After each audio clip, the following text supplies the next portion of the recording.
It's the truth. I love you brothers, man. Don't worry about it. It's about the truth. 5, 4, 3, 2, 1.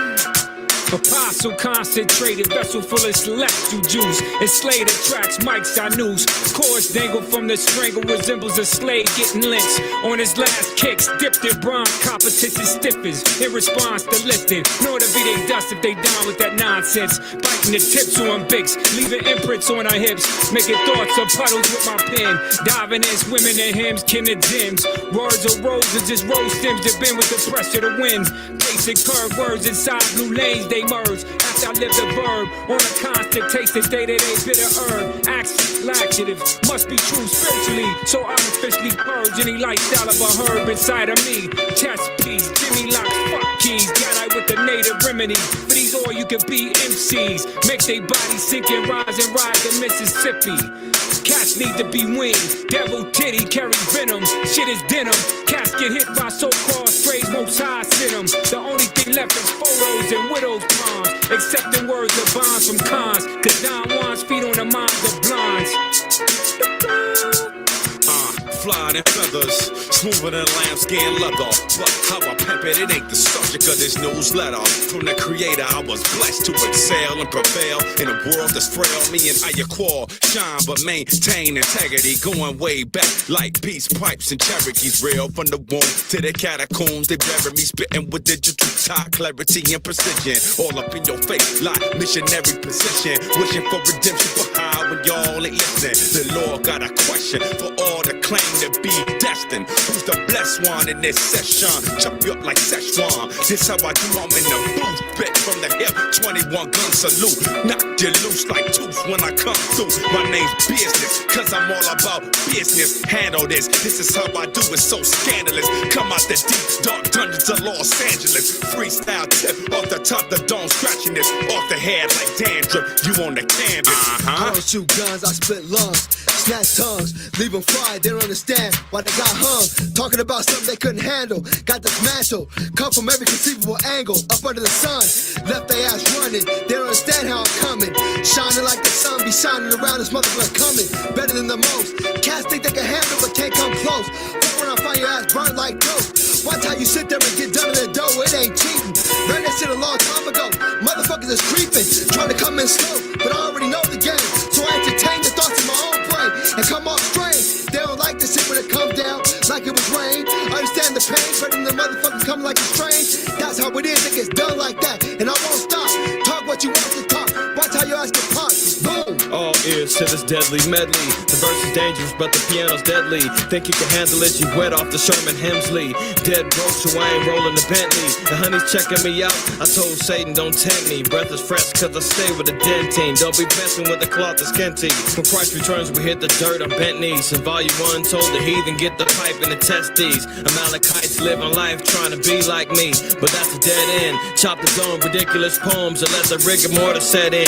Shake the dice, wanna see who's betting. See these snakes, get the text of wetting. Got the word and the truth, and that's a serious lesson. You're making idle threats, but the kid ain't fretting. You yes. Let this ghetto nemesis marinate through your dome. Break yourself, nigga. We surrounded your home. This ain't no joke, killer. Bow down to the zone. Bow down to the zone. Bow down to the zone. Esau thought he was gonna fool a brother, huh? Trying to put his wool over my eyes, huh? Yo, sapsucker, what else to say on San Francisco, you old fish eye fool? You ain't fool nobody, fool. Look at us, sons of Jacob, out there in Lemur Park, kicking it real hard. You don't know what's happening, but we know. We go feed our people. That's right.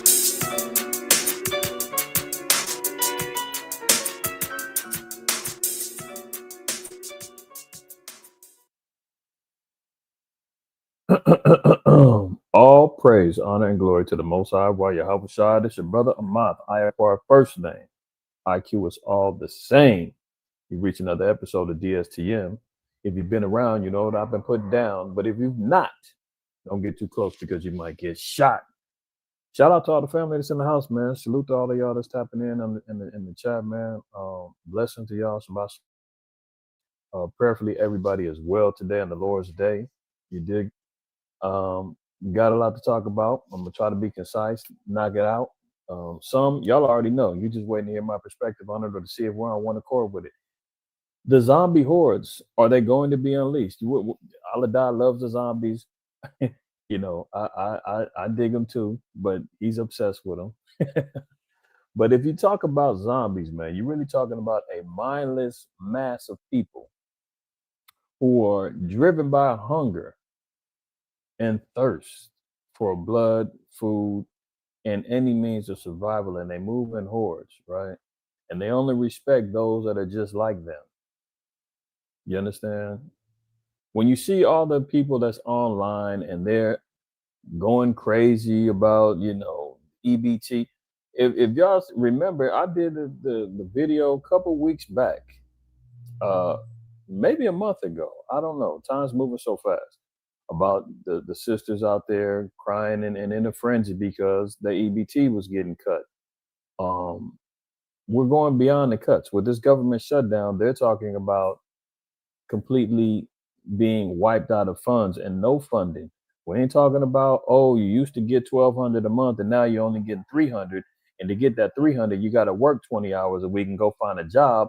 Meanwhile, there's no jobs. That's a whole nother scenario.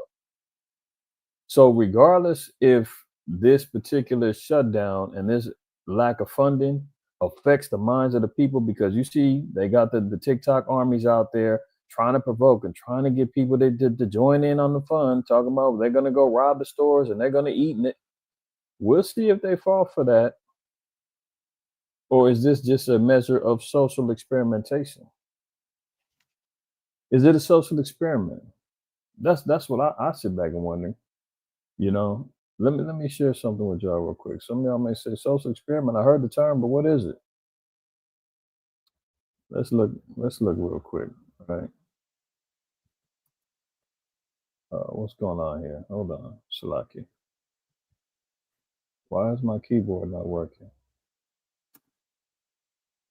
Oh boy, here we go.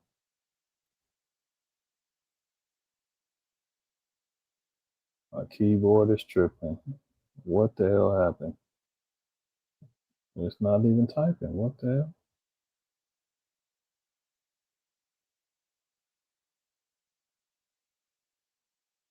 Shalaki, y'all. Give me 1 second.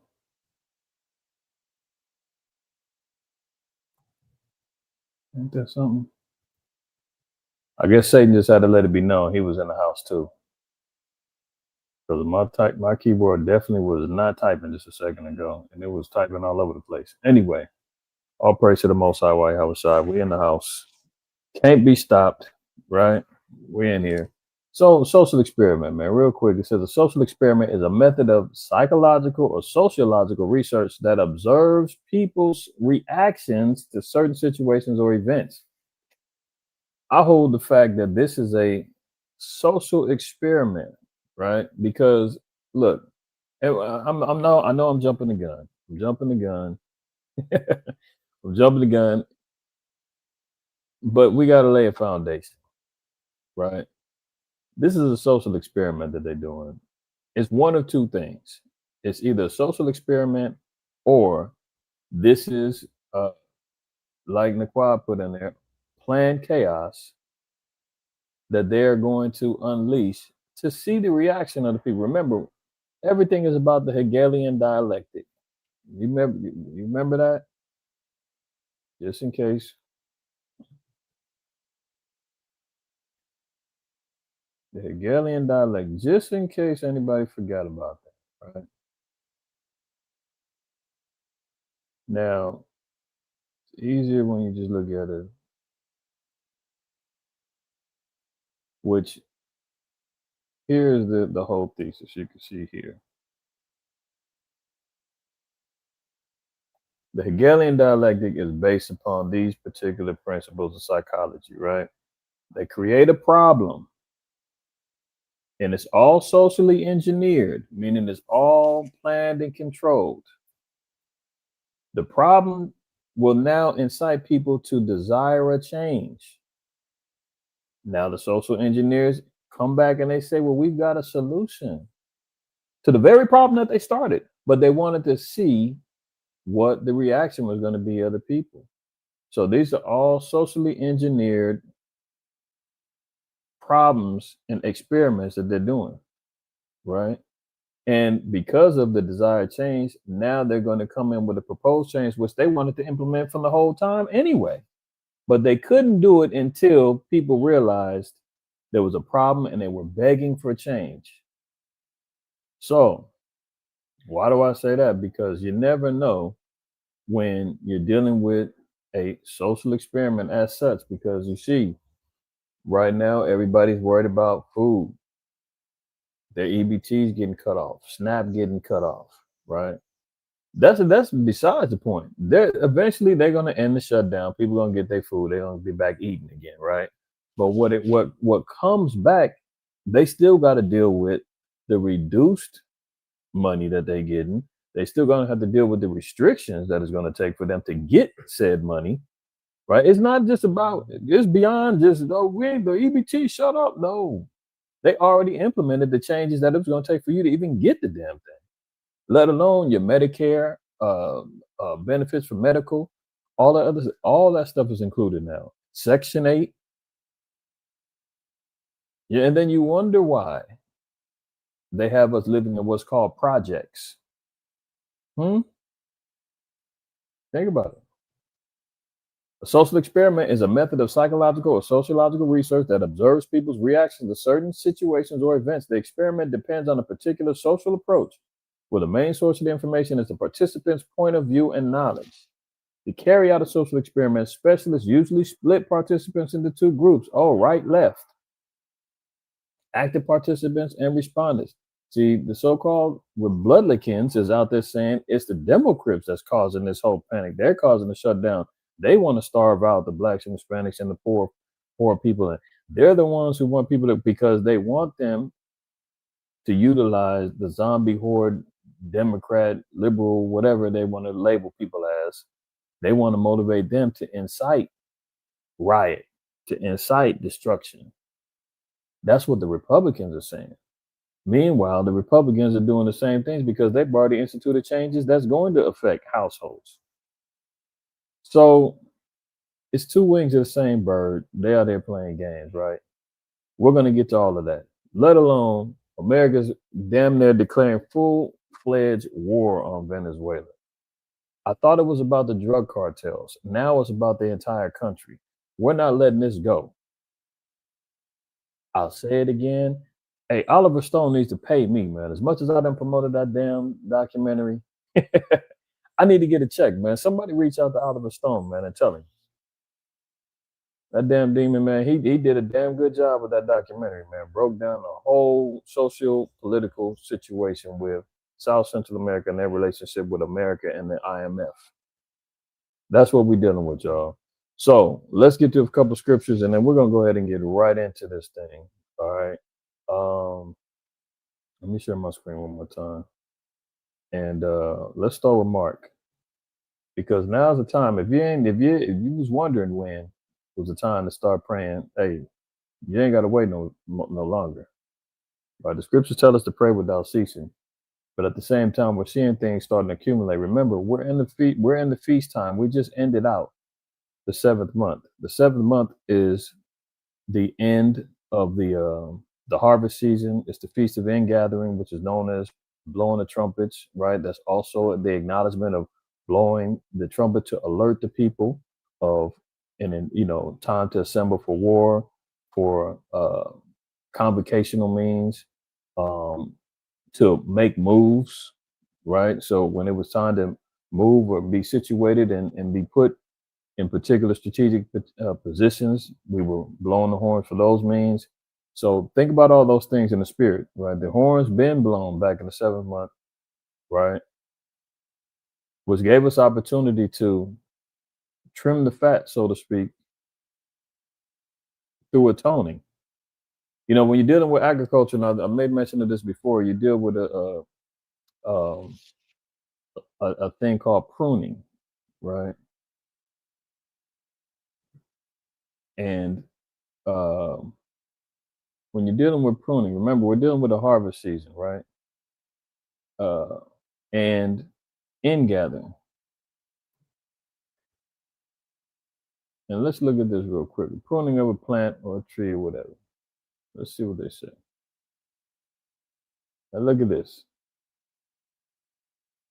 I know it's AI, but here goes the links. Stump plants and this old house is where I collected this information from. I'm on a time constraint, so I don't have time to do full research. As much as I talk about AI, I won't be a hypocrite. I do use it only here for DSTM purposes, for time purposes. Any other time I do full research and present it as such, but for time's sake. And this ain't nothing that's make or break understanding. But here you see, just want to understand what's pruning. Pruning a plant is the selective removal of certain parts, such as branches, buds, or leaves to improve its health, shape, and growth. You know, when you deal with ingathering, that's when you're bringing in your crops. You're bringing in your fruits for the winter, right? It's the time to the harvest season, the spring and the summer. Those crops are now beginning to die off. You're starting to prune those plants so that you can gather in the fruitful things that's going to be beneficial for the household, for business, whatever the case may be. The things that aren't, you're going to remove those, right? So it's pruning season in the 7th month as well, because certain parts you may find missing, gone, removed.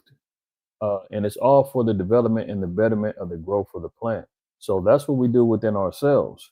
We have to look within ourselves. We prune out the sin, the wickedness, the malice, the spirits that are against the fruits of the spirit, the fruits of the flesh. I mean, the spirits of the flesh.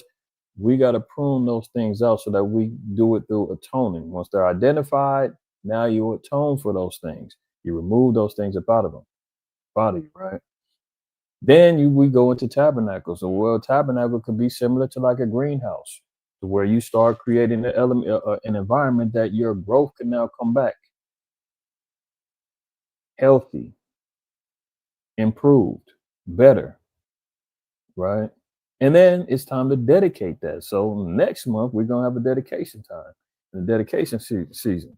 Okay, this is exactly what we're going through right now. So when we're looking at the time frame, seeing everything that's going on right now, now is that time. The Lord said, take ye heed, watch and pray, because you never know. They may let all hell break loose for a month or two with the cutting of the EBT. The way that things are moving in the spirit, it's par for the course for things to get turned up a little bit more. Then you can understand, we can all understand better why the National Guard and troops is on the streets, because remember they said it's not just for ICE backing up ICE and for immigration means, it's for crime. Remember that? That whole narrative changed quickly. They was talking about ICE first. Oh, it's for immigration. We're trying to get all the illegals and the criminals and the rapists and the murderers and all that. Remember, that was the whole scenario that Trump and all that they was pushing. Oh, we got to get rid of all the bad immigrants, right? And then give the good ones opportunity to come back the right way. All that's out the door. They ain't talking about nobody coming back. They talking about getting rid of them, rounding them up, throwing them in the camps, alligator Alcatraz, a whole nine. And now it's like we need troops on the street for crime. And here they are now, all of a sudden, inciting people to commit crime so that all of a sudden, well, guess what?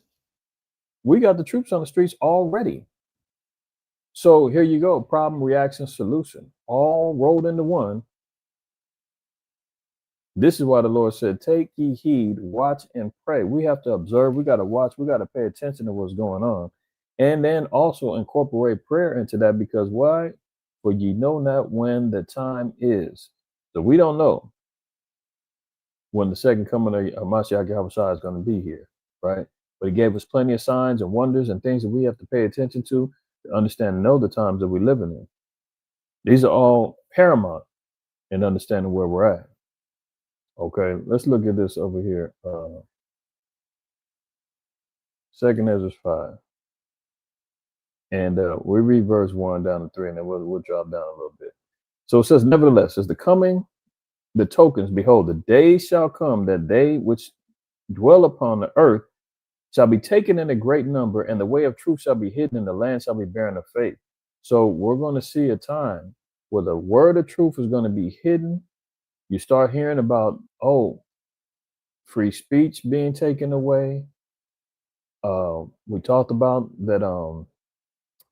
What is it? NPSM 7 that Trump is enacting, where now they're targeting anybody that's anti-American, anti-Christian, extreme on race, and all this other stuff,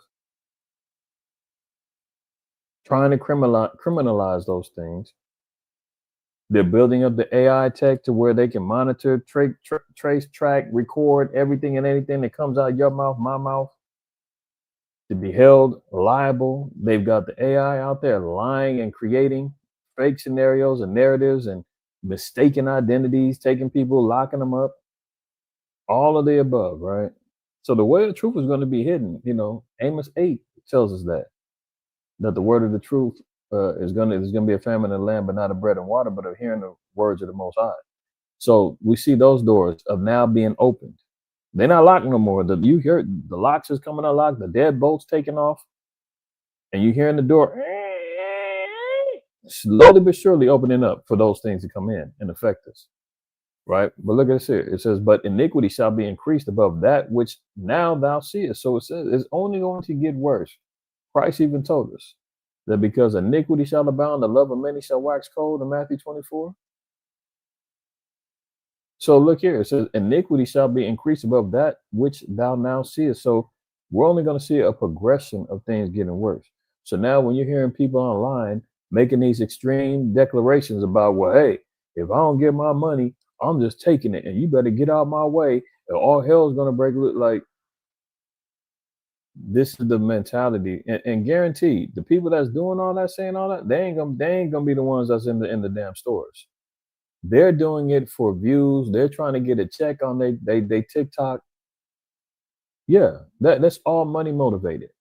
Some of them are actors and actresses out there trying to, be seen and saying, hey, did I get them? Yeah, girl, you was convincing. Shoot, you almost had me believing you was on food stamps. There's one viral one, man. One sister, man, she got glasses. She's like, it is your job to take care of my kids, and I can't get my disability. I mean, I know y'all all seen that. The light-skinned sister in the car with the glasses on, talking wild about how it's your job to take care of her kids, and if she needs her food stamps or whatever. Like these people are. I guarantee you, she got off the line and said, "How was that? Should I do another one? Should I take two?" You can't believe these people are really that damn mental. Maybe they are. I don't know. The Lord said that my people are like Sodom's children that will not hear the law of the Lord. Who knows? I don't trust too much that goes on the internet, especially if it's coming from TikTok and Instagram and AI driven type stuff. I mean, the matrix that we're in right now is so tricky. It's ridiculous. But this is the times that we're in. The way truth's going to be hidden, the land's going to be barren of faith. You see a lot of people out here moving like they have no faith. They don't have no belief no more in the Most High. They just out there doing whatever. And that's the environment that they want to present. Kill or be killed, survival of the fittest, all of those things are now becoming the norm as far as thinking is concerned. Right? So now it says verse 3. And the land that thou seest now to have root, shalt thou see wasted suddenly. So yeah, America the beautiful, America the great. At one point it had a strong root. Nobody thought this place was going to be shaking or moving. Now we're hearing the same type of talk that you would hear in a third world country about how people now are going to be going starving and hungry. I thought this was a land of opportunity. This is where everybody was going for milk and honey. Who would have thought that now in 2025, the year of our Lord, that people in America would be in a frenzy and a panic about not being able to eat, homelessness rising on the daily, jobless claims rising on the daily. Where's all the opportunity? Repossessions of cars, people getting evicted, all hell breaking loose, economically, socially. Here they are here in America where it once had a root, now it's becoming a waste. Suddenly, and you notice all of a sudden it's like that, you know. Let's drop down and read a couple more verses. Verse 7, and the sodomite sea shall cast out fish and make a noise in the night. What's a sodomite sea? Sodomite sea, a sodomite is an abomination, right? These are things that detestable that cause and bring death.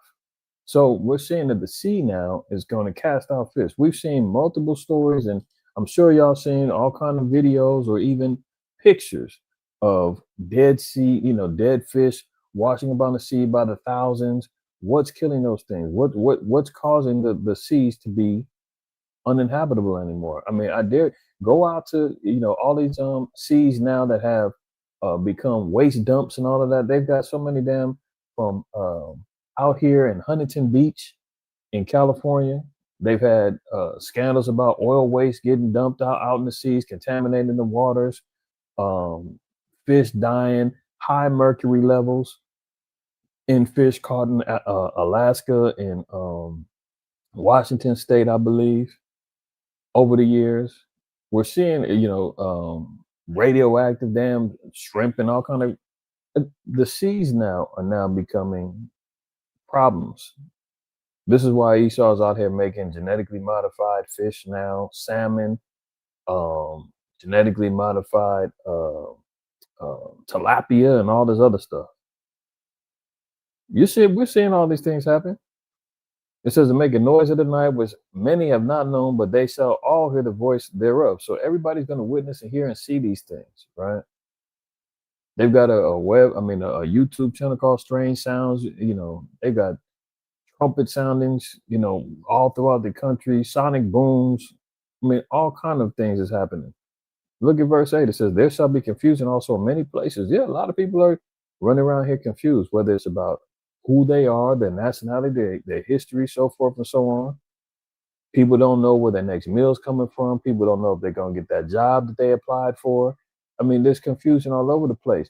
They're confused about what happened. How come all of a sudden all the blacks and Latinos that voted for Trump, how come he's making a U-turn and now all of a sudden they ain't getting the support that they thought they was going to get? He was supposed to be the America First president. All of a sudden he's helping all these other foreign countries with their aid and giving them money and letting everybody else here in America suffer. He's building a ballroom in the White House, $20 million.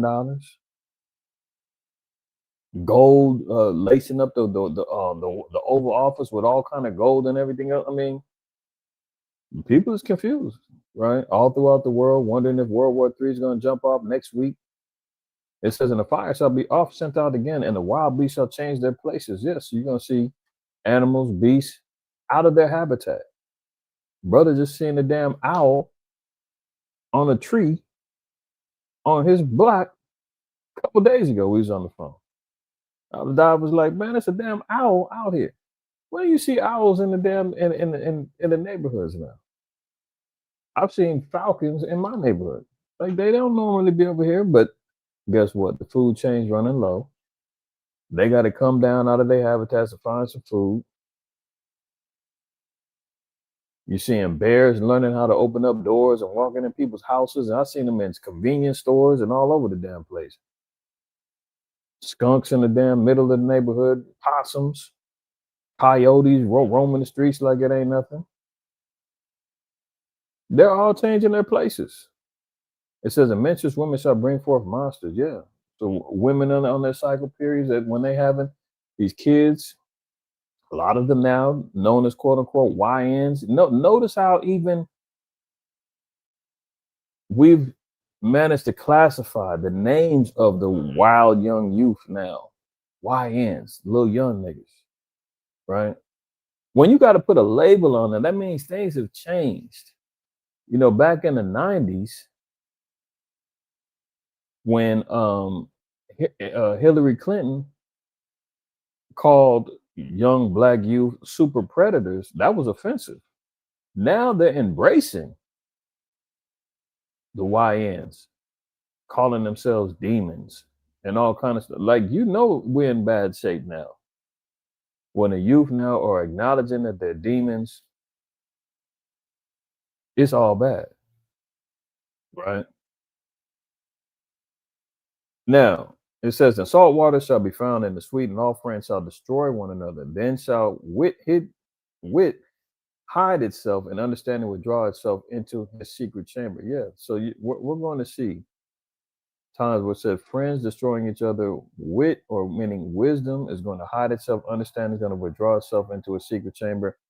All hell is going to be breaking loose, man. People are not going to be moving in any form or fashion that makes them seem sane, i.e., the zombie hordes that we're seeing right now online, yelling and screaming about what they're going to do if they can't eat.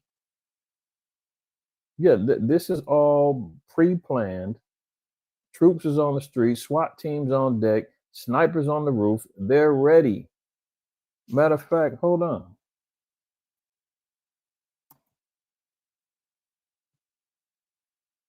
Look at this Army Zombie Apocalypse Manual. They I talked about this, give or take 8 to 10 years ago, about the look at this U.S. Army Zombie Training Manual. It's not a joke. They really have field manuals regarding this. They want to train the troops to be able to mow down crowds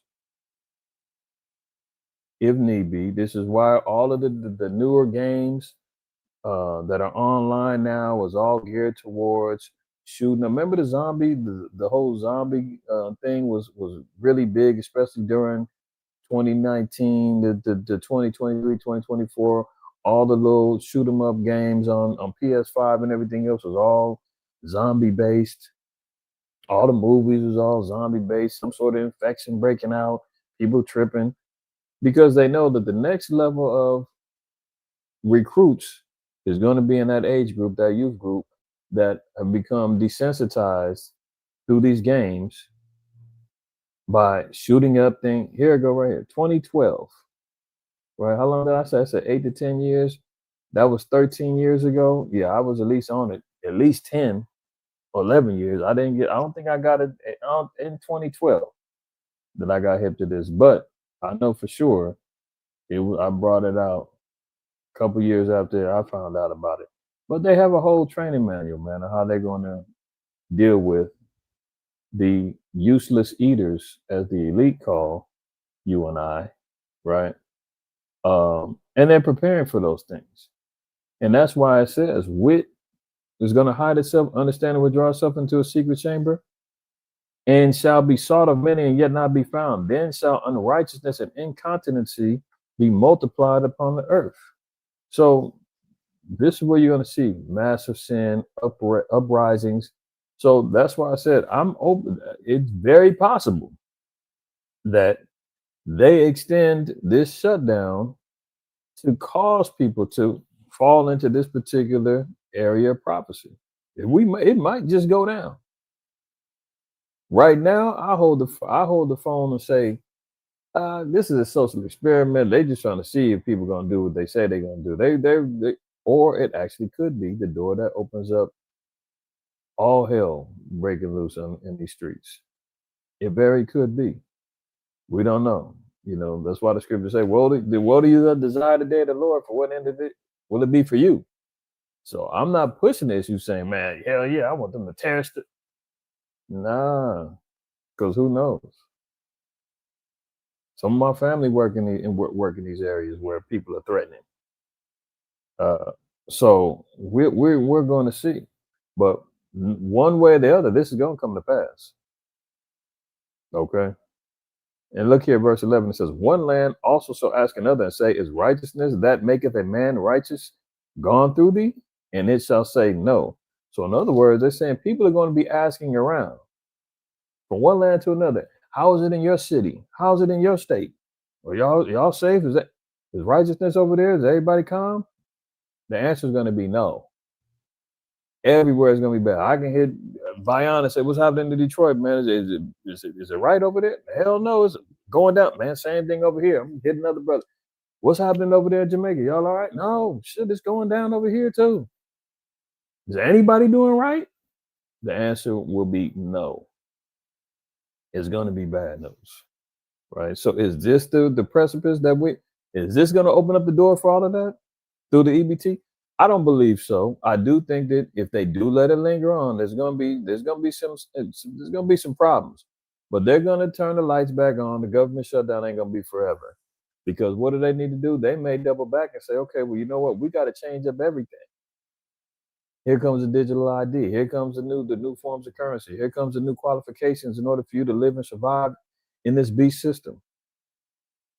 They've got to create the crisis so that they can, institute their doings, right? That's why I played the clip of Rahm Emanuel a few weeks back where he said, "You never let a crisis go to waste." But they need to cause a crisis first.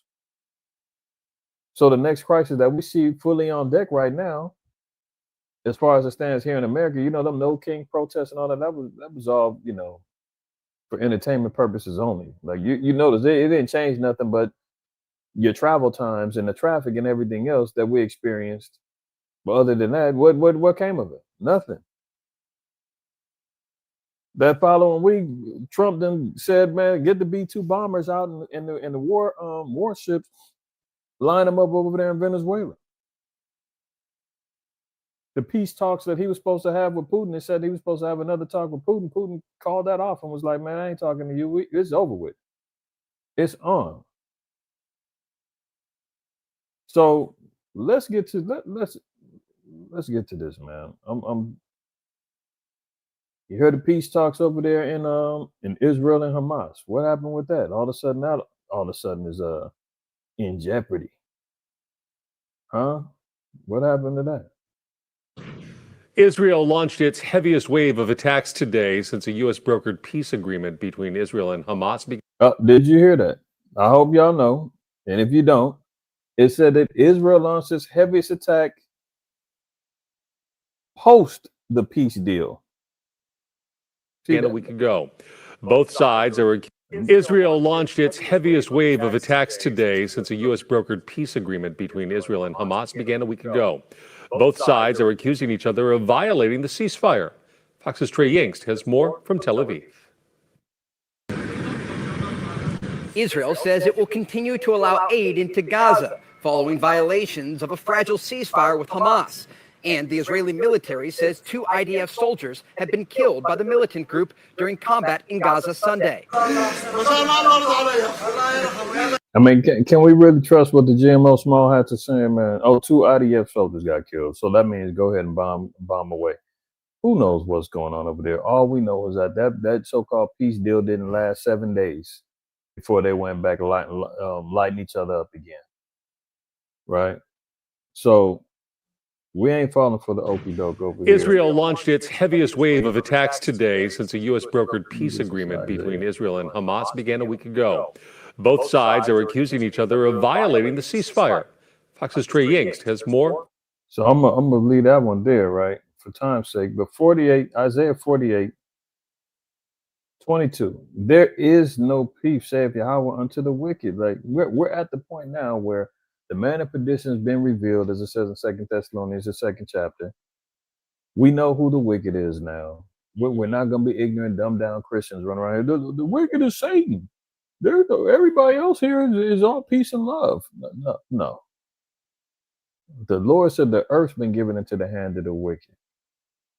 We're seeing how the so-called white man is coveting fields, believes the earth is his. He's doing what he wants. Just how we see Trump doing what he wants down there in Venezuela and other countries, right? The Lord said, man, there's not going to be any peace unto the wicked. Everybody and their mama is recognizing the small hat GMO astroturf people over there are not the people. They're realizing that they're wicked, that they lie, that they manipulate, that they control everything from media to politicians to whole countries. Everybody looking at them like they're the wicked. Look, the Lord said there's going to be no peace for that. That's out. That is out, right? So don't fret when you hear, oh, Trump brokered a peace deal, get the Nobel Peace Prize ready for him. No, we seen that lasted less than 7 days before they got back getting it lit again. So don't fret and don't be like, damn, man, the prophecy fell. I thought that. No, it's still on. Okay, now let's look at this. The Fight House. Oh, they back at it again. Trump warned Putin will, quote, destroy Ukraine in a second White House shouting match with Zelensky unless he makes peace now. What happened to, see, if you remember last week, I showed you where he was being a hypocrite. And I remember I brought up James 1 and 8, where it says, you know, a double-minded man is unstable in all his ways. 1 minute he's telling Zelensky, man, bow down. Next minute he's saying, hey, you actually can win. Matter of fact, I'm going to go ahead and send these Tomahawk missiles over there for you. Then he says, oh, no, I'm not going to give you the Tomahawk missiles. Then he had another meeting with Zelensky after all of that, and they got into it again. So now Trump's saying, well, look, I'm out of it. Y'all better stop this ish, or I'm just going to let Putin take you out. So they got into it again, right? Trump warned Volodymyr Zelensky that Ukraine will, quote, be destroyed if he doesn't agree to Russia's peace terms. The two presidents reportedly wound up in a second White House shouting match after Trump insisted Kiev must accept some territorial losses to end the war. Trump was even overheard, quote, cursing all the time. During a heated exchange in the Oval Office, people familiar with the matter told the Financial Times the fire exchange was reminiscent of the pair's head-to-head in February when Trump and his vice president, J.D. Vance, laid into Zelensky for what he was wearing and his attitude. I love it. I love it, man. Let them bite each other's heads off, man. Let the snakes keep biting each other and tapping each other with their own venom, man, until they all fall out and die. Right? Kingdom divided against itself can't stand, man. And as long as, you know, Ukraine is looking for acceptance, Ukraine put themselves out there. They're being used as the I don't want to say the patsy, but that they're being used as the what's the term that they use?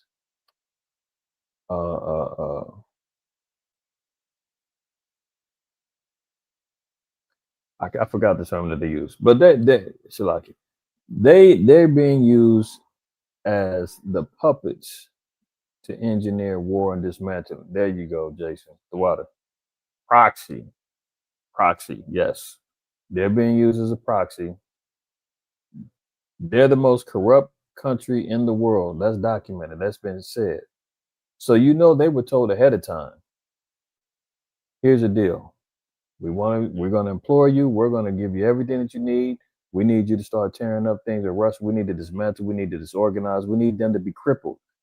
You're not going to be able to beat them because we don't want it to go nuclear. But we're going to give you all the tools that you need to at least put up a good fight, man, to dismantle the construct of Russia as we know it, so that when they're crippled, they have no other choice but to bow down to America and to the Western powers. Ukraine says, hey, well, what do we get out the deal? You're going to get more land territories. You might even get out. We might even bring you into NATO if you beat them. That's all they want. Oh, we want that. We're going to get billions of dollars. That's going to help us, you know, sustain our governments and line our pockets up with American fiat. Yeah, we'll do it. So now here they are 3 years in. And they're like, hold on, you guys are backing away from our agreement. Well, you're supposed to keep supporting us. And well, look, the scripture say, man, nobody pities a snake charmer when he gets bit. You want to play around with that old serpent? You got bit, man. And they backed away now. Now they like, man, get up out of here. We can't even deal with you no more, man. You draining our pockets. We over here struggling as it is. Remember when Slow Biden was in office? They said they was running out of money and bullets for all the aid that they were sending to them. Remember 3 years ago when it was so hyped up about supporting Ukraine and all this other stuff? People was running around with their little blue and yellow flags and stand with Ukraine. And Zelensky was on MTV. He was on damn award shows and everything else promoting his propaganda. They was propping him up like he was just this lowly underdog, man. And we got to support him and all that. Now all of a sudden everybody's like, man, the hell with him. Bring it all back. We need the money. Why are we supporting them? All it takes is a little bit of time before people wake up and they're like, you know what? Nah, that's out. Let's back out of there. So now we're seeing them shouting and going at it again. Right? Now look at this. Pentagon orders an aircraft carrier to the Caribbean. Now the question is, here they are talking about this is a war on drugs.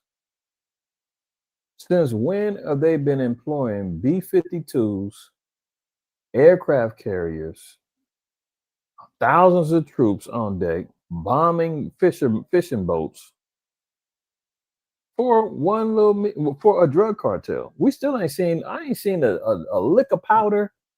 I ain't seen a pill. I ain't seen a joint, whatever they claiming they sell. I ain't seen none of the above. They're quickly destroying everything. They just said they killed two Trinidadian fishermen in their last bombing. Trinidad's over there in the uproar, like, damn, they didn't take out a couple of ours. It's the innocents over there, man. And America's like, hey, man, stay out the water then. Too bad. Oops, sorry. How many times have they done that? Bombing, killing weddings and all kind of stuff over there in Afghanistan, and they double back killing women and children, and then they say, oops, sorry. Our bad. No, we can't deal with that. Where was we at with oh yeah, two.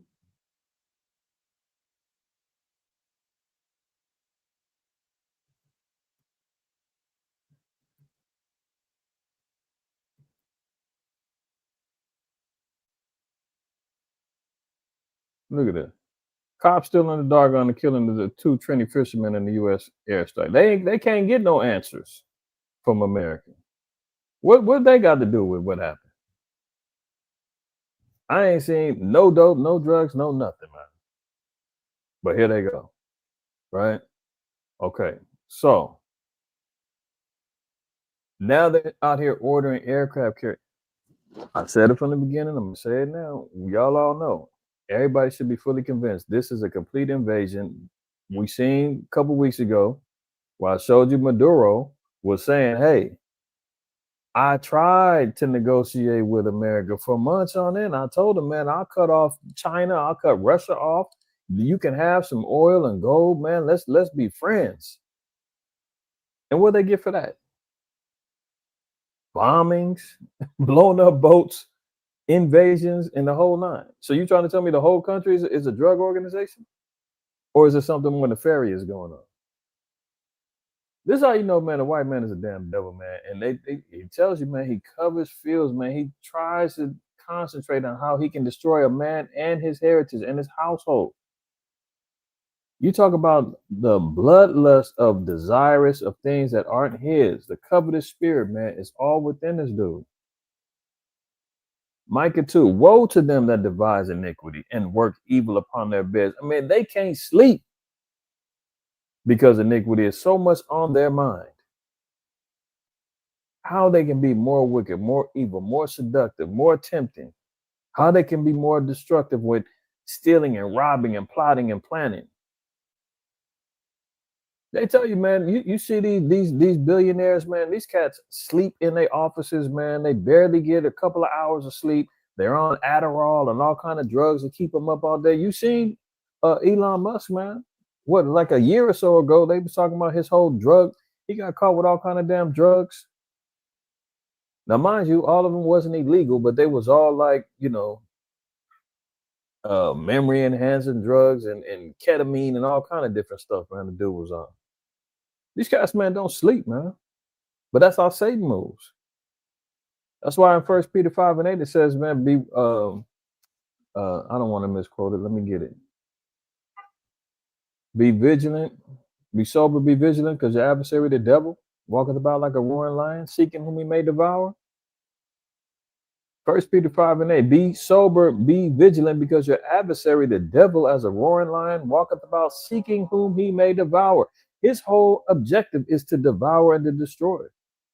And that slick roaring lion, man, they move in packs, but let them find some weak, disabled gazelle, antelope, zebra, not paying attention, got lost from the pack, got too greedy, drinking some more water out the pot, and they get devoured. Yeah, that's how Satan moves. He don't sleep. We need to get our quote unquote shut eye and beauty sleep and all of that, right? And he even comes in your dreams. When you're driving and you're daydreaming and you all of a sudden say, damn, where that thought come from, man? I know damn well that wasn't me. Well, I sitting over lusting at that sister over there and she's standing there with her man. What I'm tripping. Satan's like, oh yeah, you wasn't being vigilant.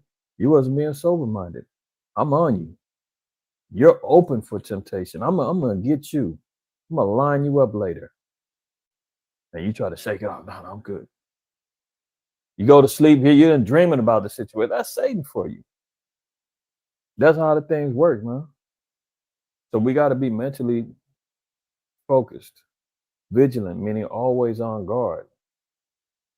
We're at the time now, man, you can't afford to be letting your guard down. You can't afford to not be protecting and shielding your spirit, your household, your flock.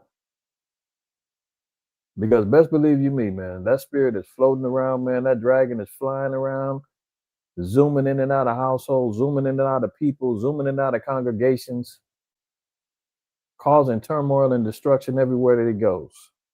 And if you're not paying attention, you ain't got your shields up, you ain't practicing Ephesians 6:12 on down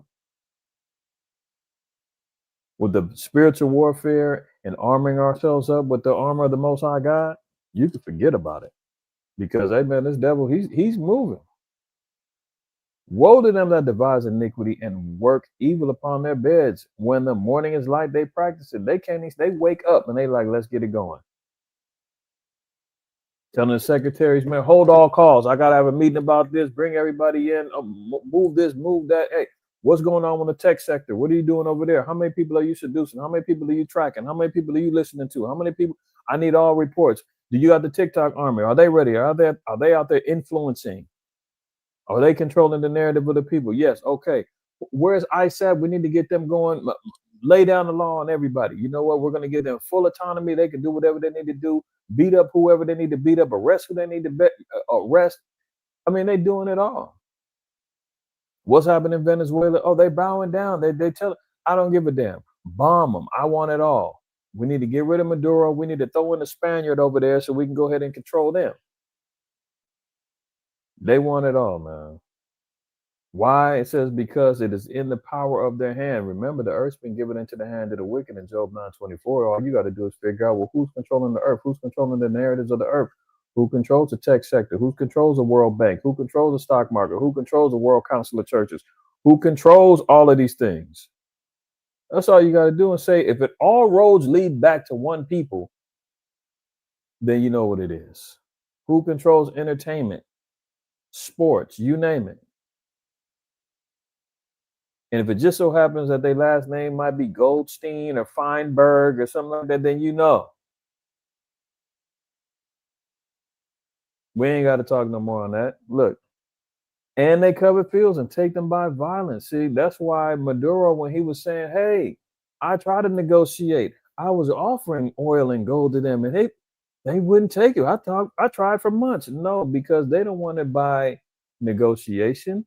They want Venezuela by violence and houses and take them away. So they oppress a man in his house and even a man in his heritage. Venezuela's already ran down, man. That's why they're trying to get over here. That's why they're migrating to Colombia. That's why they're migrating throughout South and Central America. They're trying to get out of there because of the socialism, and the economy is so jacked up over there. People are making purses and wallets with the money because of the inflation. The money ain't worth jack squat over there, man. They've been on food rations and power rations for years. Can you imagine where you got to live in a situation to where your water is only turned on for 20 minutes out the day because they got a ration of water? That's going on in Venezuela right now. They got 20 minutes out the day. The water company comes through. They turn on the water. 20 minutes you have to fill up as much water as you can. Then the pipes get turned off, and that's for a day. Rolling blackouts, same with the power. You might get electricity for a few hours out the day. That's going on over there right now. And here comes the damn devil, man. He's saying, they're going through hell over there, but I want it all too. I'm gonna make it even worse for them.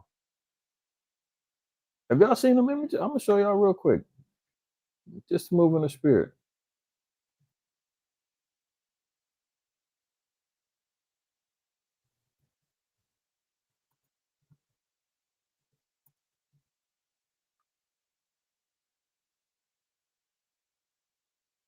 See this? Look at her. See, they're playing games with these images, man. Look at him. This is what they money. The money is worthless. You understand? They're out here making purses and wallets because the money ain't worth nothing. Look at Venezuela's currency worth more as a craft paper than its money. That's where it's at with the inflation rates going on. The dollar is worth jack. Their money over there ain't worth nothing, man. They getting creative, and that's Israel for you, man. That's what makes it so hard with Israel because we know how to make ish into sugar, right? We can cool down in hell. That's a gift and a curse that Israel has, man. We adjust in adversity. They smiling, man, and you see how creative we are? These are purses made out of money that they've learned how to weave together and make whole purses and then sell them. You can't tell them that they in hell. They said, man, we'll figure out a way. That also kind of makes it hard to wake our people up too, because you got to convince them they in hell, and they say, but hell, I'm over here surviving. I'm all right. I've made a way, and that becomes an issue, right? So getting back to the point, man, this is well beyond we're invading as a battle against drugs. I mean, what happened to the Sinaloa cartel down there in Mexico, that they don't exist no more? The Juarez cartel, they don't exist no more. You got cold-blooded cartels right on the border and in America, and they saying our biggest threat is Venezuela. China's over here importing fentanyl through Mexico, and they saying the biggest threat is Venezuela. Come on, y'all know and we know we're way too smart and wise over here to believe that foolishness. So that warfare is about to get turned up. They talking about a possible invasion into Venezuela within days, right? Let's continue. Look at this. Maduro boasts of thousands of Russian anti-aircraft missiles as Trump threatens military action inside Venezuela. So now it's going outside. It ain't just going to be the fishing boats, man, and the innocent people they've been bombing and killing. They talking about creeping up in there. Now, Maduro has no choice but to declare a state of emergency and say, hey, you know what? Well, we got some anti-aircraft missiles, man. Maybe that'll back him down. We see it worked for Russia. It worked for, China. Anytime they threaten, America with nukes and all that, or any type of warfare, America kind of second guesses and backs down. Maduro, it's not going to work for you, man. You ain't got the complexion for the connection, and you ain't got the damn means to stand up against America. You can boast about you got Russian anti-aircraft missiles. They ain't going to mean jack squat, man. So he's trying to call a bluff. He's trying to step up to the plate. But he's already said that he was going to denounce China and Russia. So now China and Russia are going to be looking at him sideways saying, you was ready to cut us off for America? And now America, they ain't take that offer, and you're going to look for us to help? No. You keep what we gave you. Good luck. See, Venezuela has 5,000 Russian-made anti-aircraft missiles in, quote, key air defense positions. Its president, Nicolas Maduro, claimed on Wednesday amid growing tensions over the United States military deployment in the Caribbean. Trump has said he is weighing military action against Venezuela as part of a counter-drug trafficking campaign. Yeah, of course. Oh, my goodness, man. This dude is wild. It is wild, man. But let's continue. Colombia's leader accuses U.S. of unaliving and destroying or smiting. Try to be cool for the YouTube algorithm. They don't like that word. Colombia's leader accuses the U.S. of smiting and prompting Trump to halt aid. President Gustavo Petro said a U.S. strike in the Caribbean had killed a fisherman. President Trump said he would cut aid and impose new tariffs on Colombian imports. You see how that works? You speak out against him and you call him on his BS and say, man, hey, you killing fishermen. You just killed a couple of Trinidadians. You destroying people for no reason. Trump's response is, hey, guess what? You should have mind your business, President Petro. Shut up. We're going to cut aid and we're going to give new tariffs on you and your imports. How about that? They can't even say nothing without him responding, tapping their pockets. See, Colombia President Gustavo Petro of Colombia accused the United States of unaliving a fisherman in an attack on a boat that the American authorities claim was carrying illicit drugs. President Trump responded on Sunday that he would slash assistance and impose new tariffs on the country. That dude is wicked as hell, man. Because why I say that? Because you're going to see how he's treating Argentina. You're going to see in a minute. You can't say, they can't speak a word, man. You say, hey, what happened over there, man? Didn't some innocent fishermen die over there? Hey, you need to be called out on that. What'd he say? Hey, shut up. New tariffs. Wow. And you ain't getting no more aid. How about that? You like that? Calmate, amigo, come on. Sorry. They're going to bow down real fast.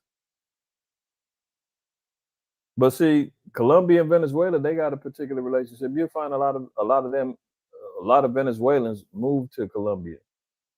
Colombia be bringing them in and helping them try to get on their feet. But see, Trump knows that. That's why he like, hey, you know what? Oh, you got something to say?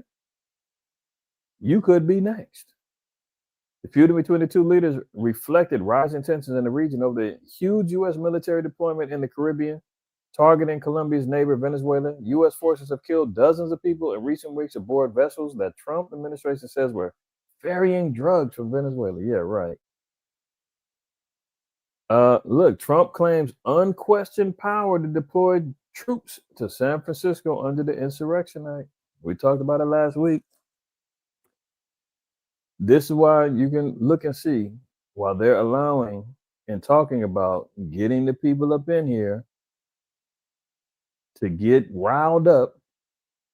When they swipe that EBT card and it says declined, to make them make more decisive measures about survival. So when we talked about the Insurrection Act last week and the troops on the streets and him trying to bypass posse comitatus and seeing if he can, get the military on here to act as the police and create a greater police state. He's going to try to do it. Now he's talking about doing it in San Francisco. Imagine that. Look, President Donald Trump said he has unquestioned power. This is why the Edomites man was running around there talking about no king's protest. Because they're saying he's acting as a king, he's acting as a dictator. He says, I've got unquestioned power. This is similar to, look at it, unquestioned power, right? Very interesting to use those terms. Let's look at First Maccabees. This just hit me in the spirit. First Maccabees 1, right? And what does it say? Second? No, I want First Maccabees. So First Maccabees, we go through the history. This is about the coming up of Alexander, the freak of Rome. The freak of Greece, right? Him establishing his 4 generals: Lysimachus, Cassander, and Ptolemy, and why is the last one escaping me? Cassander, right? And all of them became the new tributaries. These are the 4 wings that was on the leopard in Daniel 7, right? But one thing I want to see, after Alexander dies, verse 7, 12 years he reigned, then he dies. All the 4 generals, they took over and became tributary rulers in their particular regions. This is what I want right here. Verse 9 and 10. It says, and after his death, they all put crowns upon themselves. So did their sons after them many years. So you had particular dynasties that were set up through these men. Ptolemy dynasty. You have various dynasties that was being set up, right? Now, it says for many years, and it says, and evils were multiplied in the earth. Now, mind you, this is when the so-called white man came into power, right? This is the real fulfillment of Job 9:24, with the earth being given into the hand of the wicked. And once you give it to him, what's it say? Evils get multiplied in the earth. When he's in control, don't nothing but evil happen.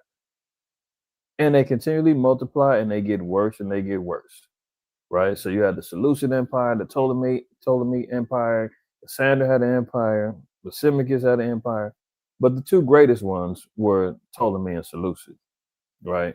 And out of the Seleucid Empire came Antiochus. Now, or some say Antiochus, however you prefer, I could care less, right?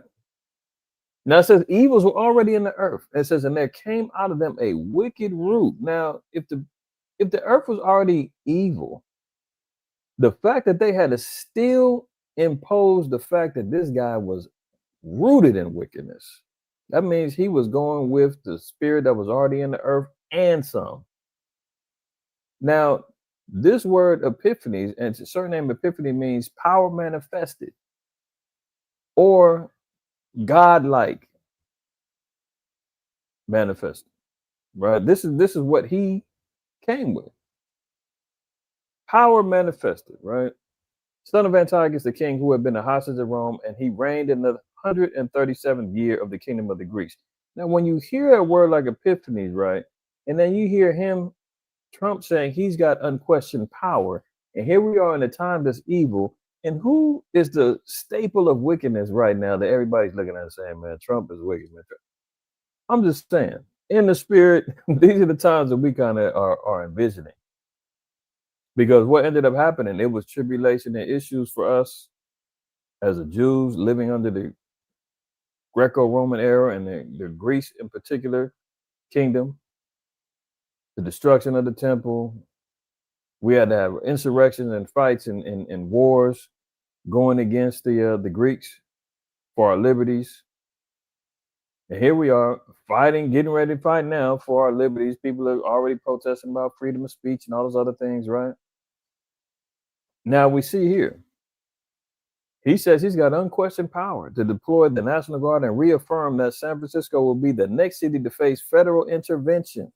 In an interview that aired Sunday on Fox News Sunday Morning Futures, Trump floated invoking the Insurrection Act, a centuries-old law that allows presidents to deploy troops on U.S. soil. Don't forget, I can use the Insurrection Act. Don't forget. That he's holding that in his back pocket. Now, whether he's bluffing, if he's trolling, who knows? Because he does that. But as of right now, he hasn't been bluffing regarding sending troops on the streets, regardless if it's 500, 200, 1,000 to patrol the city of 1 million. It doesn't matter. It's the fact that he's doing it. And as soon as people see them damn fatigues on and them M4s or whatever else and the damn Humvees rolling through the streets, that's enough to make them be subdued. They'll calm down. That's all he wants, greater control. But he's saying San Francisco could be next. They already got him in multiple states all throughout the country. What was the last record we had? 15 to 17 different states got him. From Memphis to Chicago to New York to LA to all over the place. DC. So he's saying, I got unquestioned power, man. I'm going to use it. Look at this. Pete Hegseth doesn't dispute plans to have crowd control troops in every state ahead of 2026 midterms. So you're talking to midterms, that's a year from now, right? The midterms will be the second year of the presidential election. And that's when they get to vote and who's going to control the House halfway through his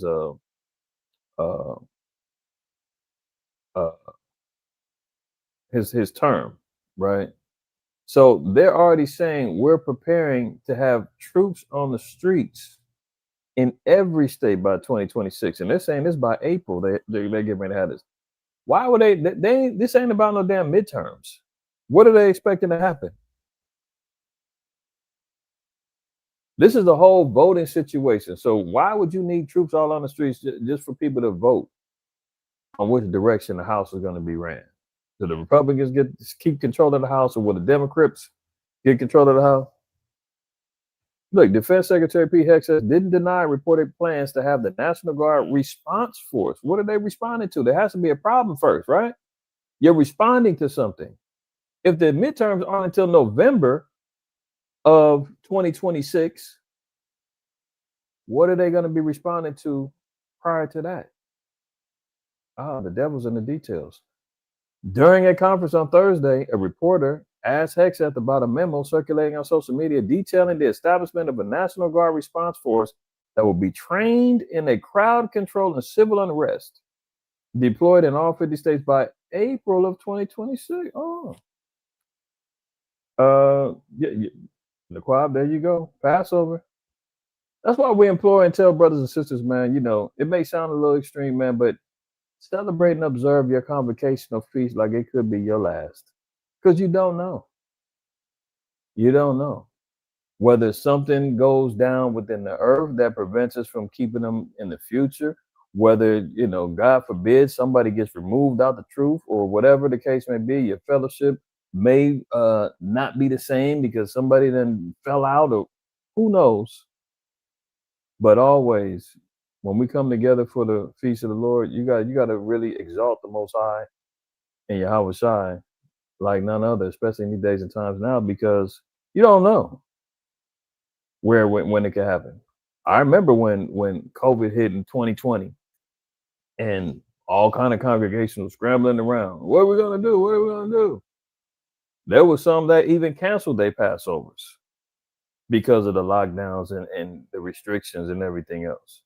The Lord didn't ever tell us to do that. But we were in a position where we were favorable with the Most High, that we had the ability to still get our lambs, still go through the whole process and hold them in households to where we was able to do it. But there was some who was panicking. Tabernacles, people wasn't keeping tabernacles like they used to. Everything was shut down. But all praise to the Most High, we didn't miss a beat, because the Most High gave us the wisdom and gave us the resources to get where we need to get to continue on. But you never know. That's a precursor for us to always remember. You don't know. So here he is, April of 2026. They said that they're going to have National Guards in every state for crowd control and civil unrest. Now it says this is a response team. So that means that they are expecting issues where they need to control crowds, and they're expecting civil unrest by or before April 2026. Because again, the elections ain't till November. So what are you preparing for? I'm going to leave that one there. Look at this. He says, I'm not going to answer particulars on something that may be in the planning process. Oh, okay. Classified, huh? Well, he just gave you a hint. He just told us what may be coming down the pipeline.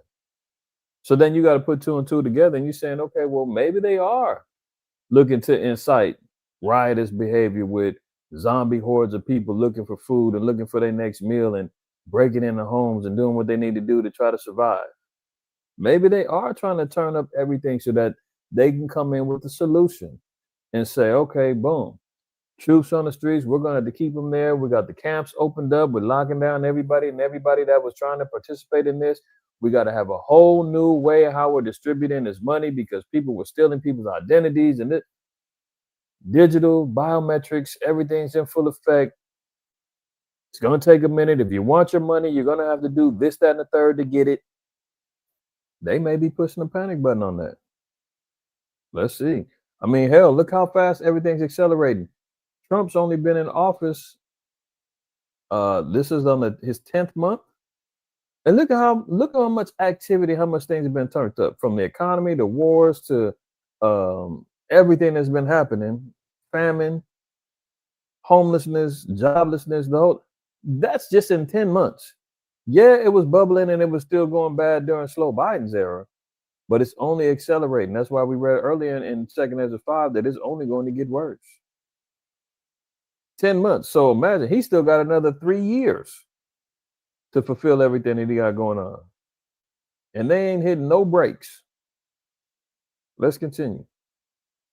ICE is mounting a mass surveillance campaign on American citizens. What happened to the immigrants? Oh no, it's everybody now. Mass surveillance. Big brother, eyes everywhere. Right? His desire is to be like the Most High.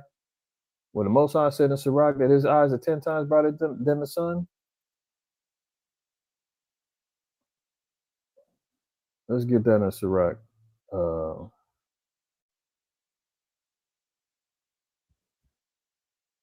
Sirach 23:19. It says, such a man only feareth the eyes of men, and knowing that the eyes of the Lord are 10 times brighter than the sun.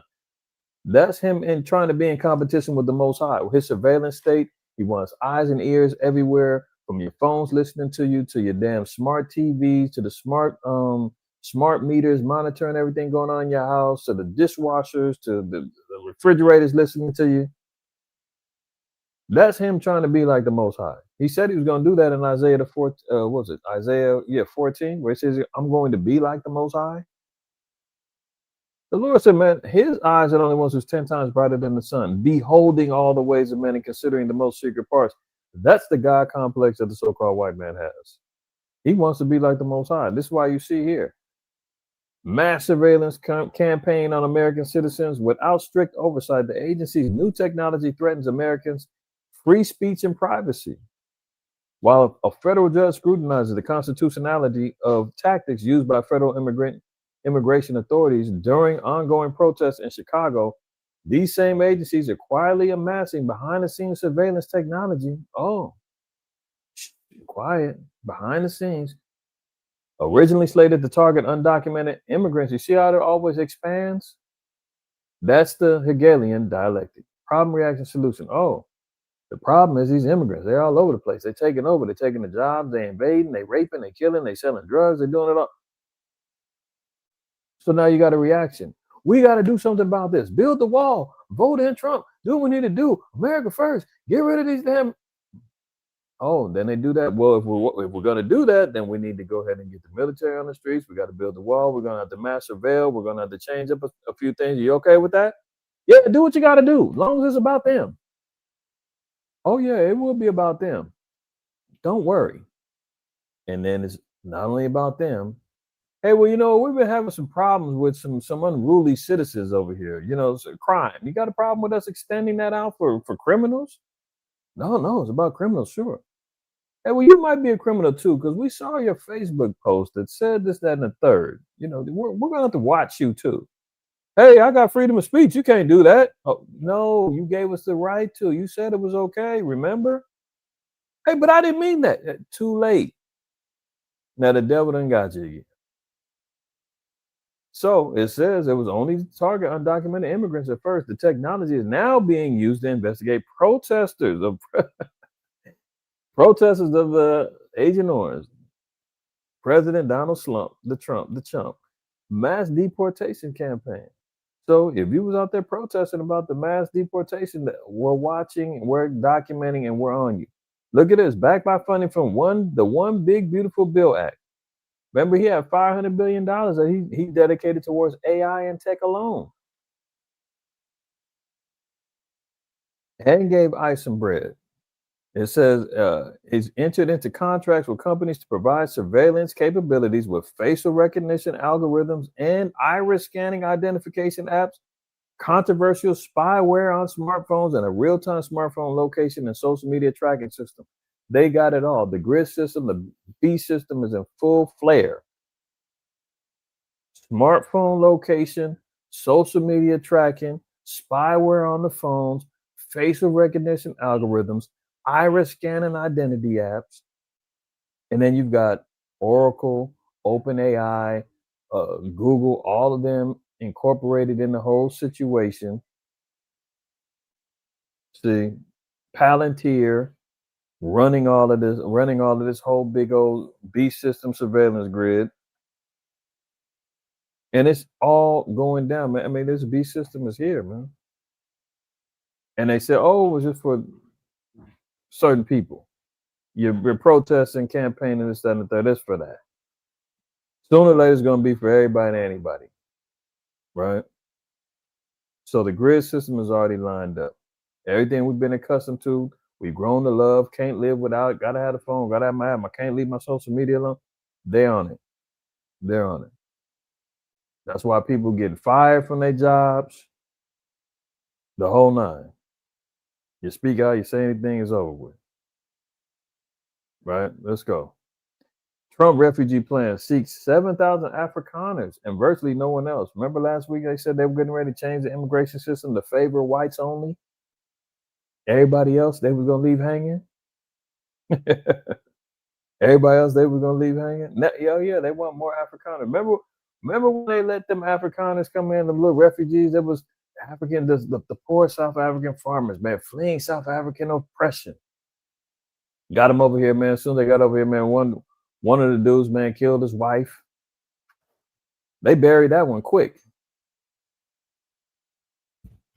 I thought they supposed to have been deported and get rid of them. No. Whites only, man. Look at it. The Trump administration is planning to overhaul the U.S. refugee resettlement process, including a drastic reduction in overall annual admissions. Coincides with a concerted effort to prepare thousands of white South Africans to relocate to the United States through the system, according to documents reviewed by the Washington Post and people familiar with the matter. Now, if you remember in his early campaigning, he surrounded himself with a few white South Africans, billionaires, Elon Musk being one of them. I forgot the other two.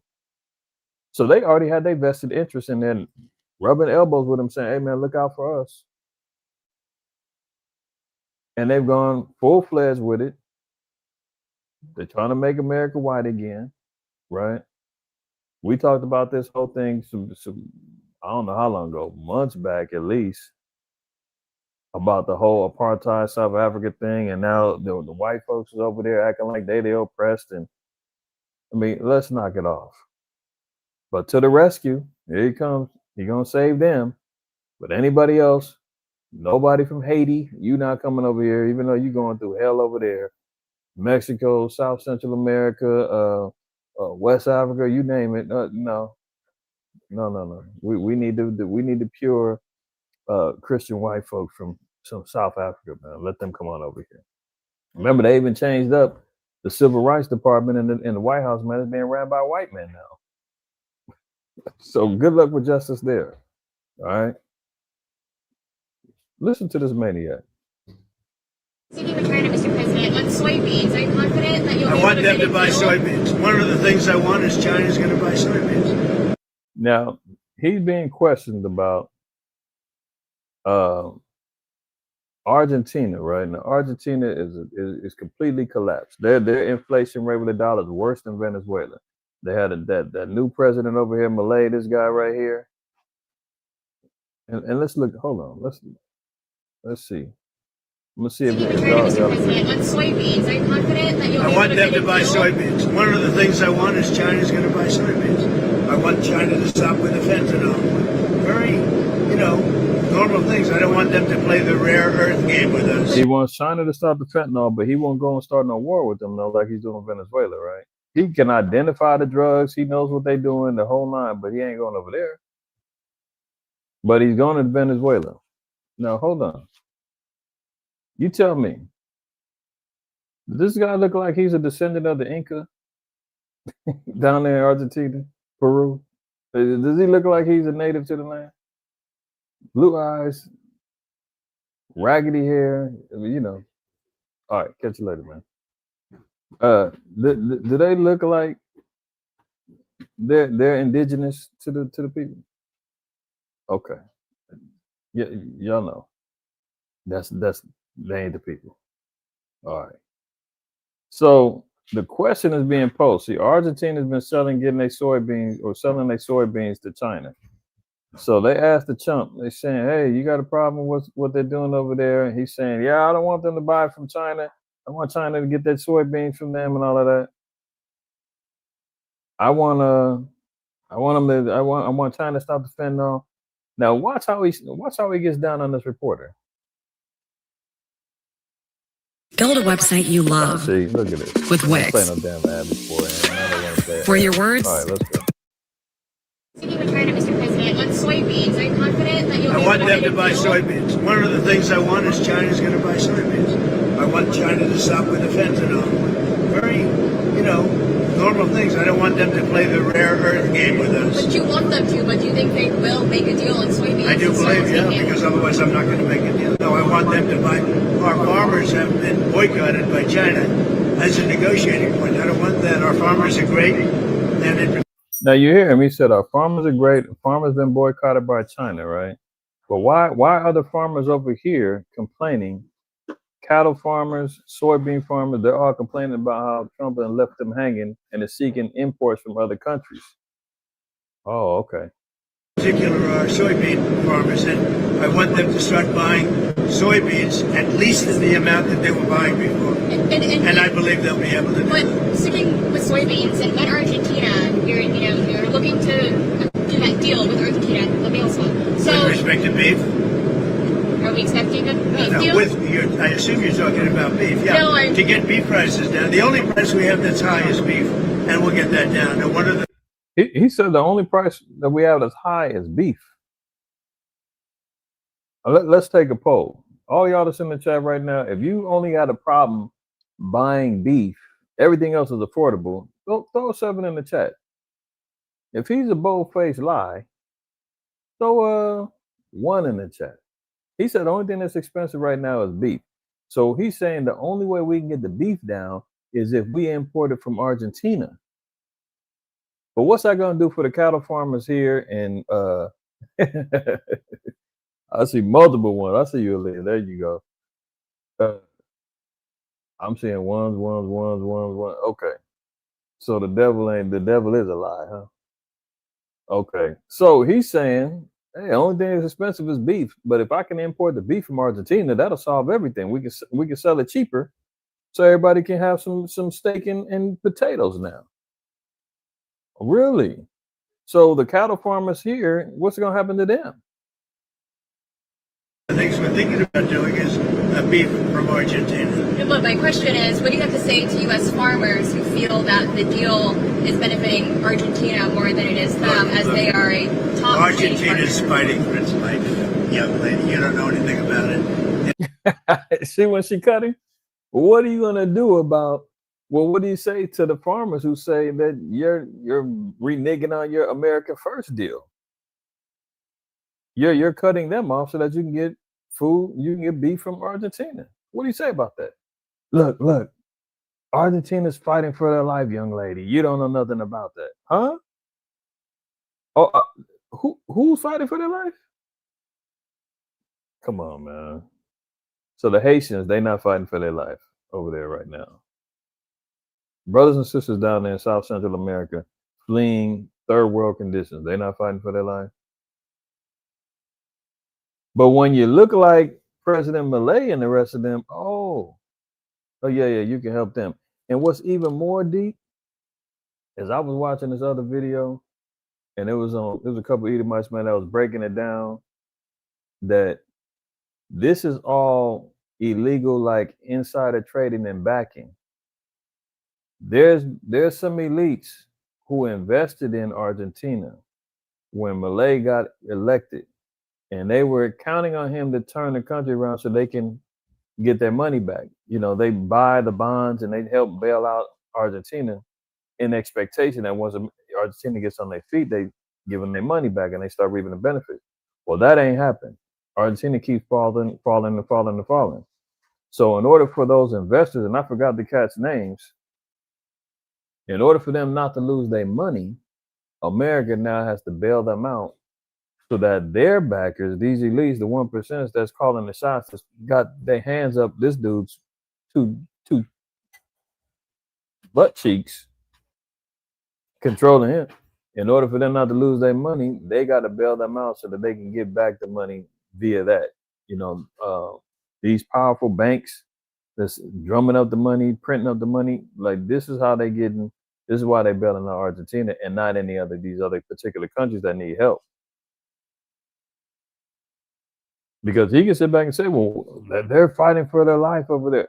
What country over here is it? Let me let him back it up, and I'm gonna let him go. More than it is them, as they are a top. Argentina's fighting for its life, young lady. You don't know anything about it. They're fighting for their life. Nothing's benefiting Argentina. They're fighting for their life. You understand what that means? They have no money. They have no anything. They're fighting so hard. Look, they have no money. They say that Haiti is the most impoverished country in the Western Hemisphere. Where's the aid at for them? Is it there? No.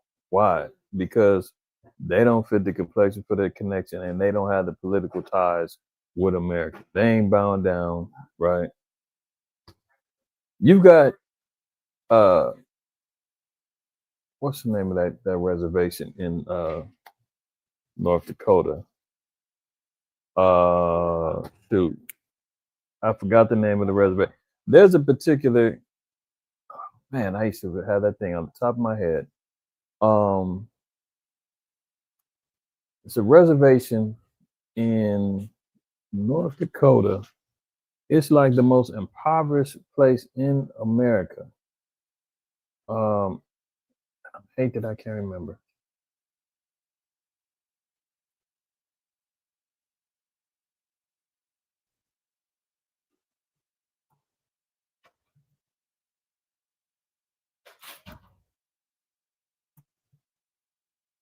And this, look at it. You see right here, South Dakota. Native American poverty rate is highest in South Dakota. 49% of Native Americans in the state live in poverty. Pine Ridge, that was it. Pine Ridge, Rosebud, Sioux reservations. If you do a little research on them, man, they're living in third world conditions over there. That's here alone. He's talking about they're fighting for their lives. Young lady, you don't know. Yeah. But meanwhile, you can see he's only protecting and taking care of them because of, bottom line, is money interests that people, high powerful people have invested in Argentina, and they ain't trying to lose their money. And now that whole America First scenario is out the door. He's got to protect his interests. He got to protect his presidency. So they're giving them $20 billion to bail out. Meanwhile, federal workers is getting fired. Federal workers is lined up. I don't know if y'all seen them pictures, man, of them lined up at a food bank. If y'all didn't see that this is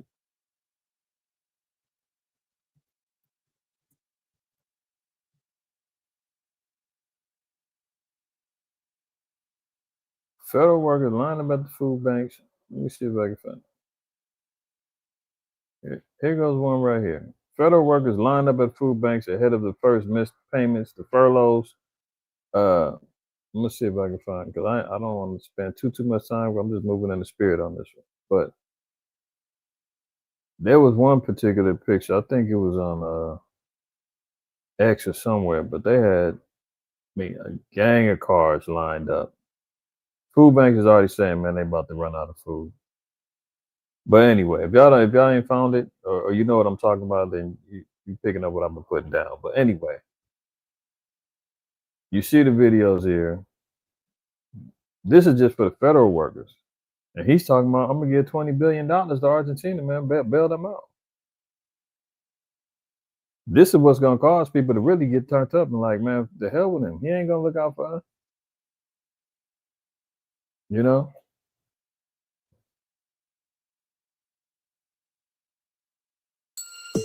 All right, I'm gonna skip this one. I'm gonna move on because I gotta get to some more. New Mexico ranchers voice concerns on Trump's plan to import beef from Argentina. He's gonna tell them, hey, you don't know what they're talking about. President Trump has announced plans to import beef from Argentina in order to bring down the price of meat at the grocery store. But ranchers here in New Mexico are worried that plan will hurt their profits. News 13's Bianca Hoops explains. New Mexico cattle ranchers are weighing in on President Donald Trump's plan to import more beef from Argentina, a move aimed at lowering prices in grocery stores. My first thought is it's kind of a slap in the face to cattle ranchers to beef producers. The president's plan has caused confusion with cattle growers across the country. Didn't we just read in 2 Ezra 5? It says it's going to be confusing in the land. Well, here they go. First thought is I got slapped in the face. You're damn right you did. It's surprising because President Trump has been very supportive of farming and ranching, beef production in particular. Huh? The New Mexico Farm and Livestock Bureau says they support fair trade between the U.S. and other countries, but they worry the deal will affect local beef producers. We're just now, this is the first year we're actually going to maybe make a little money. And it seemed like he just tried to undercut us. The New Mexico Cattle Growers Association agrees. They say flooding the market with more beef products could hurt their pockets. It's a sad thing to say that the cattle industry has been nothing but a break even or a very, very marginal profit generating business for the last 15 years. Bronson Corn says they are recovering from a long drought that has decreased the number of cattle and lowered productivity. So are the beef prices at the store high on a sticker shock? You bet. Are they high on a per person of what you're feeding them? It's really not. He adds that history. Well, look at that. Boo hoo. You got stabbed in the back. Well, look, the Lord told us, man, never trust our enemies. President Trump has announced. Play again. So don't trust your enemies, right? But let's look at Sirach 12. In verse 13. It says, who will pity a charmer that is bitten with a serpent or any such as come nigh wild beasts? So the Most High said, man, you don't have no pity when somebody want to play around with snakes, you get bit. You want to go out there and run with the bulls like they be doing in Spain and all that, you get gored, you get what you get. Right? That's why the Lord said, man, don't trust your enemy in the 10th verse. Never trust our enemy, for like as iron rusteth, so is his wickedness. That's a lesson for all of us. And now, if we're moving in this particular spirit, we won't be confused. We won't be sitting up here saying, why did he do that? Damn, I trusted him. I thought my vote counted. I thought he was going to look out for us.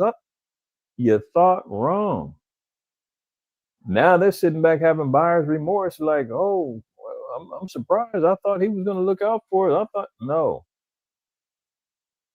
It's about finance, economics, his own words, the art of the deal with his book and all that, man. He's doing what's best interest for him and his only.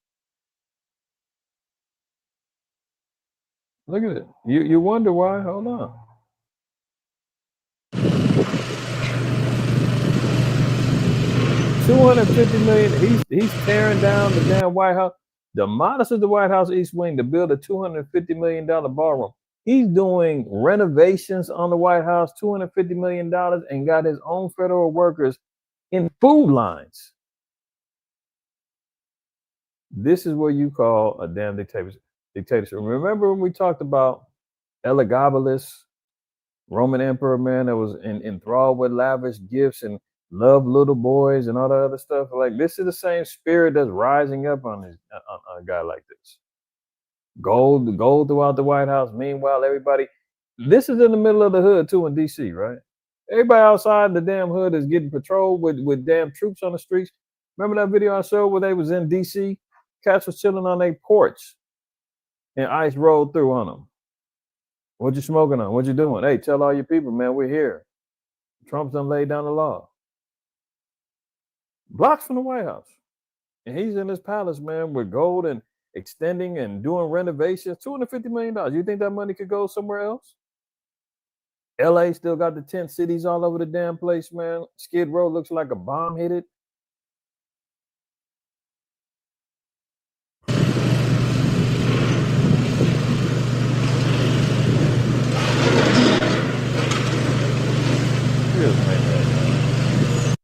Look at this maniac. This is what he's up to. And now look how this is also going to affect things. 5,500 truckers fail the English skills test, lose driving privileges in the U.S. Industry leader says.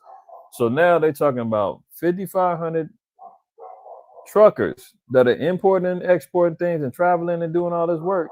Now they're cut out the game because they didn't pass an English assessment. I don't know how they got by, but nonetheless, that means that there's 5,500 trucks is now off the road. That's not going to be importing and bringing anything up in here.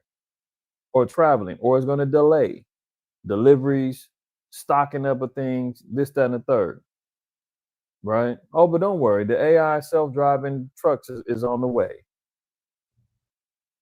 States throughout the U.S. have revoked driver privileges for 5,500 commercial truck drivers who failed basic English assessments while working north of the border, according to Israel Delgado Vallejo, Vice President of Mexico's Northwest Chamber of Freight Transporters. So far, we registered 5,500 out of service and suspended licenses. We're seeing harder and more stringent enforcement. 6 months ago, President Trump issued an executive order reinstituting an existing law that mandates commercial truck drivers must speak and understand enough English to read road signs and interact with law enforcement. Apparently, they've been doing all right until he done laid the law down, right? But here you see, now you're going to see a problem with trucking and bringing in and importing and exporting. That could breed shortages of supplies and demand. Now you see why they're saying, oh, we've got to have a preparedness and a readiness reaction, a responding force by April.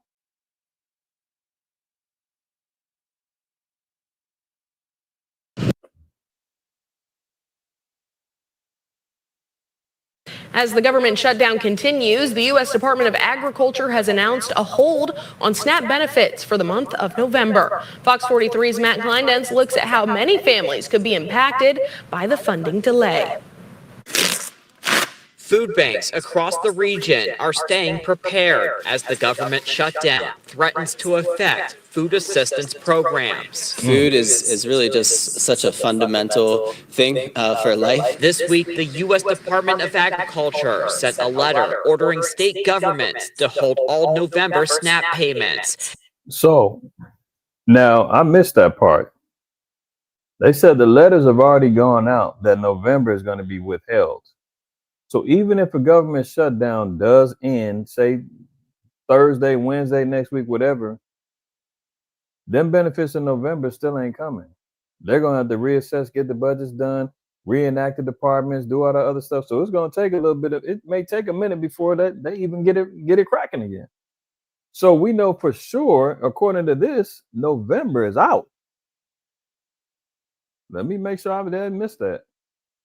Thing for life. This week, the U.S. Department of Agriculture sent a letter ordering state governments to hold all November SNAP payments as the government shutdown continues into its third week. The announcement would prevent $366 million from entering the Commonwealth and affect nearly 2 million Pennsylvanians. A missed benefit payment even by a week or two would have ripple effects that they would have to find a way to make up for. Zach Zook with the Central PA Food Bank says the increase could bring more traffic to food pantries in their service area. He adds the government shutdown comes amid a growing trend of food insecurity across the region. In the last 2 years alone, food insecurity has increased by 44% in central Pennsylvania and by 40% in the state of Pennsylvania. So, and that matches. Did you hear that? He said Pennsylvania alone is up over 40% of food insecurity.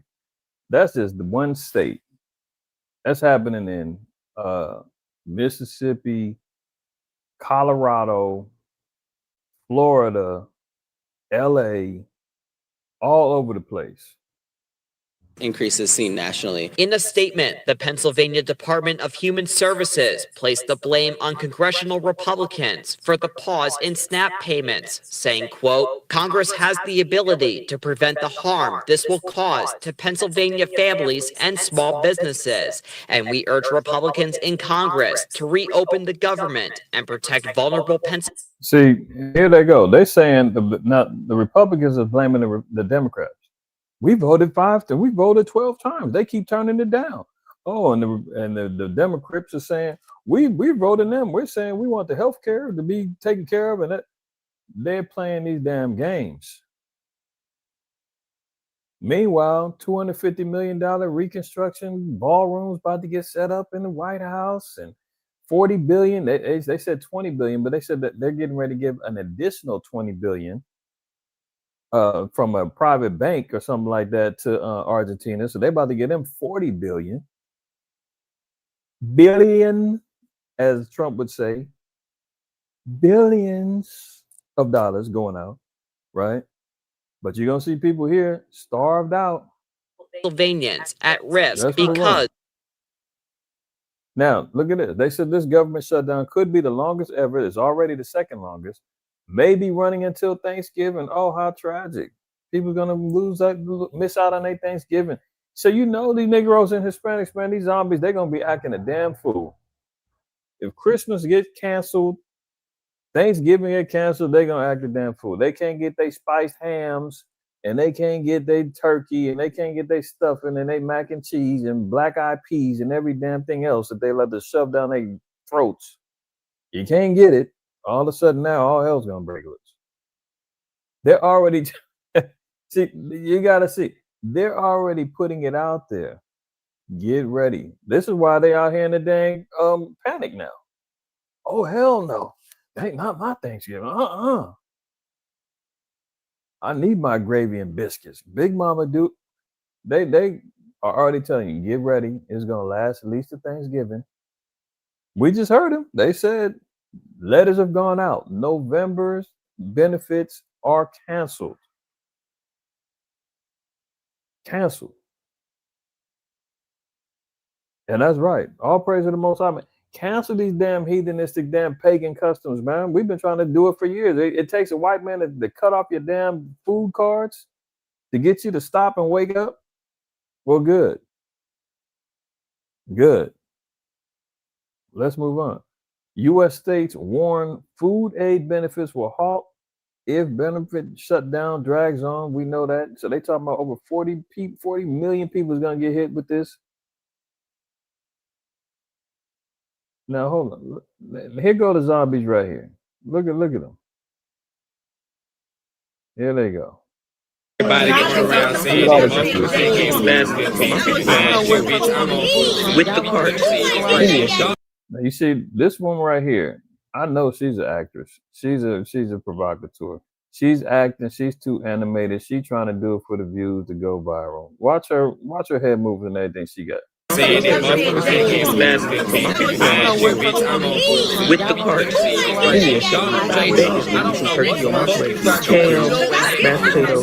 And that's the noise that everybody hears. This is the social experiment. This is where they do the psychological warfare on people. They unleash the little TikTok armies, right? Remember, Biden had a TikTok army. The Democrats got their own little TikTok army for influence, right? Republicans got the same thing going on. Look at this. I'm stealing Thanksgiving dinner if my food stamps don't pay for it. No food stamps for the folly days. But all they worried about is keeping up with their pagan customs, man, and bowing down to Baal and all the other damn heathen gods that they can. They're worried about Nimrod and unbelievable. That, you know what? That you're exactly right. That's Mockingbird media at its best. When they're all saying the same thing, it's all programmed and it's constantly rotating in and out of your feeds. People doomsday scrolling, the algorithms lock in and say, oh, you like seeing these little viral videos about people complaining about the shutdown. We'll send you more. We're going to send you more. We're going to send you more. We're going to send you more. And next thing you know, you're inundated with all of the same foolishness. Look at this. Don't risk your lives for a bag of groceries for the loss of EBT benefits. She's basically saying, workers, stand down, give us what we want, or we're going to smite you. Now, let's hear somebody a little bit more concentrated outside of the confusion. Listen to this sister. She was in that video. Some of y'all may have seen this. People are going to start, I'm telling you, this is going to be a thing. People are going to start, instead of stealing groceries from the stores, they're going to start watching people go to their cars. And they're going to take all of their groceries. And you know what the store going to do? Not our problem. Not our business. It's outside the store. They didn't do it in the store. It's not our property. Call 911. Call the authorities. Make a report. They're going to leave your ass for dead.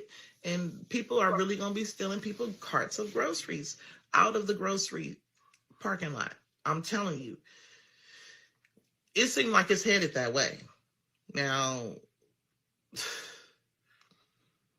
what other choices are people gonna have to find food? They've been doing that.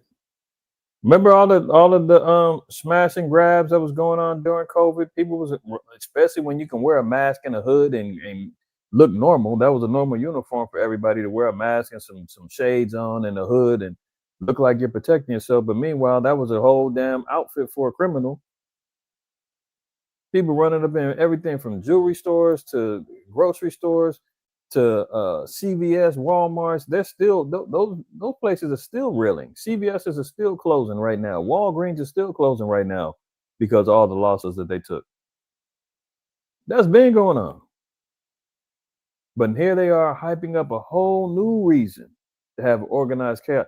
Remember all the smash and grabs? The young little YNs running up into 7-Elevens and gas stations and looting out the stores and running up out. They've been doing all that. To eat. Because people about to be out here struggling. They about to be out here bad. So do you really think they're going to look at you with all these groceries, packing it in your car, about to go home and feed your family from the. And right now, it's some sister sitting back with a blunt in her mouth saying, that's right, girl. My babies ain't going to starve. She right. We do need it. Tyrone, get you and the homies, because if we got to starve, we going up. You feel me? Like this, they watching this right now, doom scrolling, high out their minds, saying, that makes sense. Yeah, we're going to do it. But guess what? You know what? It does make sense. And it's prophetic too, though. The Most High said that this is going to go down. Let's see that in a second, Ezra. But people going to do that. So that's what I'm saying. Is it possible that this could extend into this time right now? See that? Second Ezra 15. And we'll read 14 down. It says, woe to the world and them that dwell therein. For the sword and the destruction draweth nigh, and one people shall stand up against another, stand up and fight against another, and swords in their hands. So civil war, that's ringing through the echo chambers right now. Race wars ringing through the echo chambers right now. We're seeing all this stuff playing out right now, right? Uprisings or uproars of the people. They're protesting right now over there in the UK over the digital ID. See, look at this, 16. For there shall be sedition among men and invading one another. What's sedition? Sedition is an uprising against a government, a governmental body, people rebelling against authority. You're hearing that now echoing all throughout the social media sphere. And invading one another, they shall not regard their kings nor princes, and the course of their actions shall stand in their power. They're not going to obey authority. Those times is going to come. This is why they're already trying to pre-plan and say, well, we need a response force ready. Because we're getting ready to squeeze them dry. And they're going to react. Verse 17, a man shall desire to go into a city and shall not be able, for because of their pride, the city shall be troubled, the houses shall be destroyed, and men shall be afraid. A man shall have no pity on his neighbor, but shall destroy their houses with the sword and spoil their goods because of the lack of bread and for great tribulation. So, there you go. This time is going to come. Now we're seeing the people already talking about it's here now. Shit, November, I ain't got my benefits. I'm robbing Granny in the parking lot. She got a cart full of groceries. I ain't got time to be worried about where she going or how old she is. I'm eating. You gonna have times, man, where that's why I always say, y'all better be careful with telling people what you got at your house, how you preparing. You telling people at your job, telling people your neighbors, and oh yeah, I ain't gonna get caught slipping. I got a whole pantry full of food and bullets to go. And they don't give a damn about hearing no bullets because they got bullets too, and they coming and saying, all hell breaks loose. We know such and such of them, they got food. We going right to their house. We're gonna ask first. If they don't break bread, we take him. That's how it's going to go down. And it says, no pity on his neighbor, whether it's your physical neighbor or your own people. Remember, the law tells us to love our neighbor as ourselves. It's going to be your own people, man. It's going to come at you. Let alone your family and everybody. They going to come. They want it. Why? Because of great tribulation, lack of bread. They're going to spoil your goods. Here they are online already prophesying, saying, we're going to do it. So it's either going to be reality or it's going to be fiction. Either they capping just for views or it's really going to go down. One of the two. There's no other options. We already know. They just said November's cut off. So we're going to see if people jump out there. If them food banks run dry, they're going to be coming for it.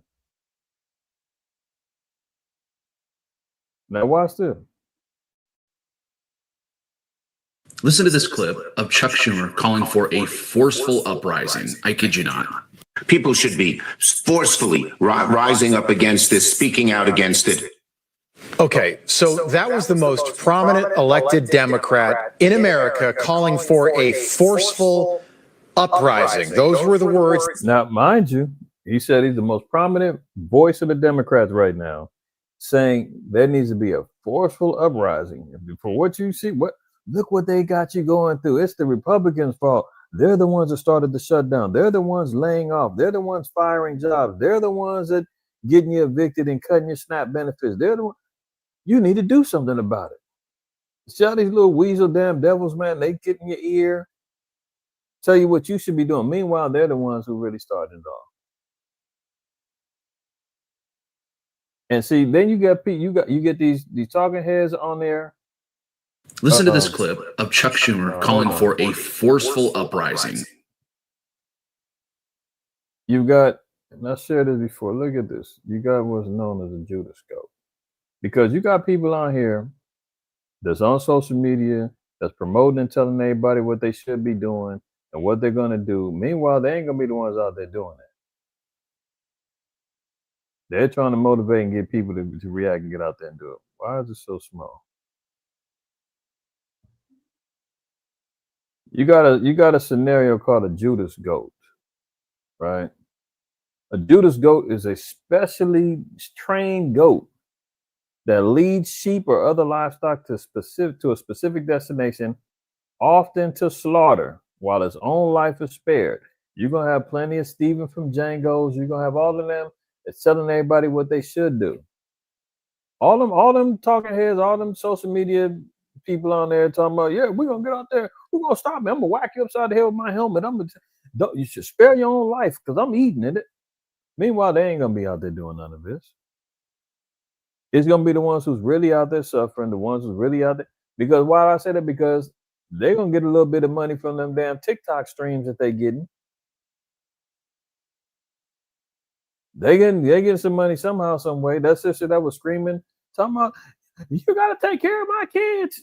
Who's taking care of that car note that you sit in here filming your damn video from?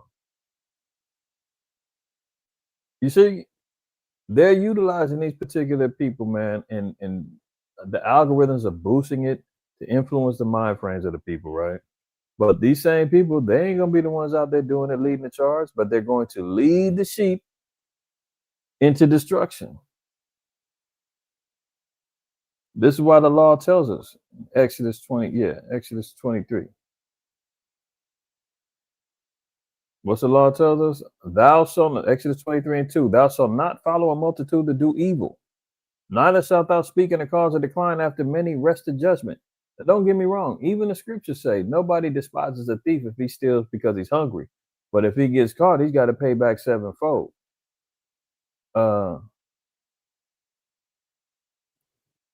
Let me see if I can get that one in Proverbs.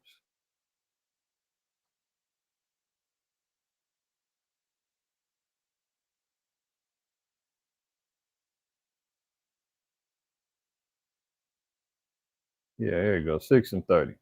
Right. It says, men do not despise a thief if he steal to satisfy his soul when he is hungry. But if you read the next verse, it tell you But if he be found, he shall restore sevenfold. He shall give all the substance of his house. So you could take penitentiary chance if you want. People know you hungry, man. You stealing. You trying to get by. I get it. But if you get caught, you got to pay the piper, right? Now, the Most High told us, man, don't follow a multitude to do evil. What they're trying to do is organize mobs of people to hit these stores, to further collapse the economy, to further collapse businesses. They've already did that with COVID and everything else, right? They want to control, knock all them things down. Bill Gates got all the damn farmland and everything. They know what they're doing. Yahweh told us also in Matthew 7:13, enter ye in at the straight gate, for wide is the gate and broad is the way that leadeth to destruction, and many there be which go thereat. Verse 14, because straight is the gate and narrow is the way which leadeth unto life, and few there be that find it. Translation, you don't go and do what everybody else is doing. That wide gate where everybody's being led through is going to get people destroyed and killed and out of the kingdom of heaven. There's a narrow path that few are going to find that's going to make it through. So it ain't about where everybody's at and where all the people is. No, it's where they're not actually. That's where the Most High, through the Spirit of Yahweh Shai, is dwelling and leading and guiding people. So don't fall for the okie doke. I know everybody listening here isn't, but you can see here. Listen to this clip of Chuck Schumer calling for a This is a provocateur moment. They get the TikTok army to stir up the people. They're all Judas goats. They're out there leading everybody, telling everybody where to go, and they're being led to slaughter. Because what do? They got the troops on the streets. They ready. And now here you go, these damn demons saying, we need a forceful uprising. You need to get out there. Forceful uprising. I kid you not. People should be forcefully rising up against this, speaking out against it.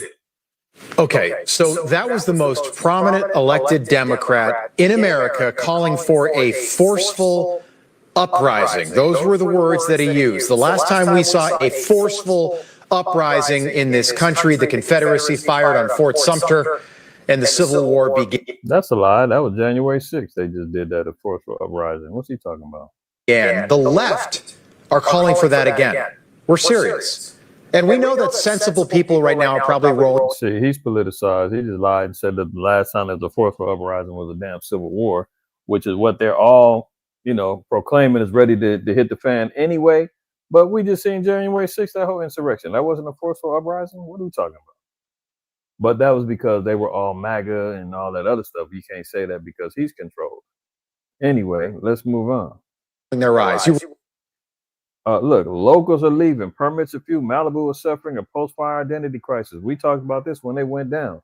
They're going to take over and make smart cities out of Altadena, the Palisades, and Malibu. Remember all them fires they burnt down out here a year ago? Now all of a sudden, barren wastelands. They're slowing up on the permits, allowing people to come back and rebuild. They're going to implement eminent domain. They're going to let the government come in, take over these places. 2028 Olympics coming up. Smart cities implemented. This is what they're doing. So, as we predicted and said, this was all a big land grab in some of the more prominent areas in Southern California. Altadena, very nice area. Historically, many of well-to-do Black folks were living there. They all lost everything. I had a cousin lost their house. Other brothers got family or lived out in that area and had to deal with the carnage left. So they've been removed and taken out. Palisades, well-to-do area. Malibu, goes without saying. All these particular areas now is all being taken over. Look, Altadena, Pacific Palisades, 2 communities hit hardest by the January fires. There are rebuilding permits aplenty. The city of LA, which is handling most permits in the Palisades, has issued 801, around 43% of the total applications received, according to data from the state's rebuilding dashboard. LA County, which is handling most permits in Altadena, and has issued 577, around 26% of the total application received. So far, Malibu has issued 4, about 2% of the total application received. It's depressing, said Abe Roy, Malibu resident and professional builder. In May, Roy was appointed as the city's first rebuild ambassador, a volunteer role created to find solutions to administrative obstacles and speed up the rebuild. He publicly resigned last month, citing frustrations with slow permitting processes. So they're frustrating the processes of anybody getting a permit, allowing them to rebuild back. They're slowing it down.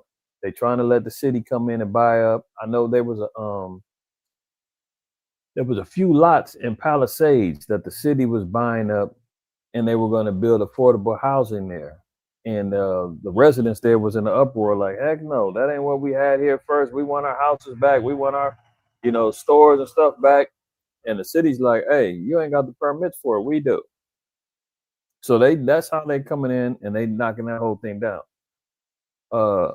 We did a wedding out in Malibu last summer, or this past summer, I should say. And driving along that coastline, there still is burnt cars all along the coastline, building. I mean, the homes still looking like they, just came off of being extinguished. The whole hillside still burnt down. It's still jacked up over there. But here they are saying, well, we're going to slowly implement these permits, and we'll selectively decide who's gonna be able to rebuild and who's not. Most of the people ain't gonna be able to rebuild, man. It's gonna be a complete land grab. Half the internet goes down. Amazon cloud outage, leaving millions unable to use Ring, Alexa, banking apps. Experts say we can't rule out a cyber attack. No kidding. How many times have we been talking about the cyber polygon that they were instituting back in, 2021, 2023?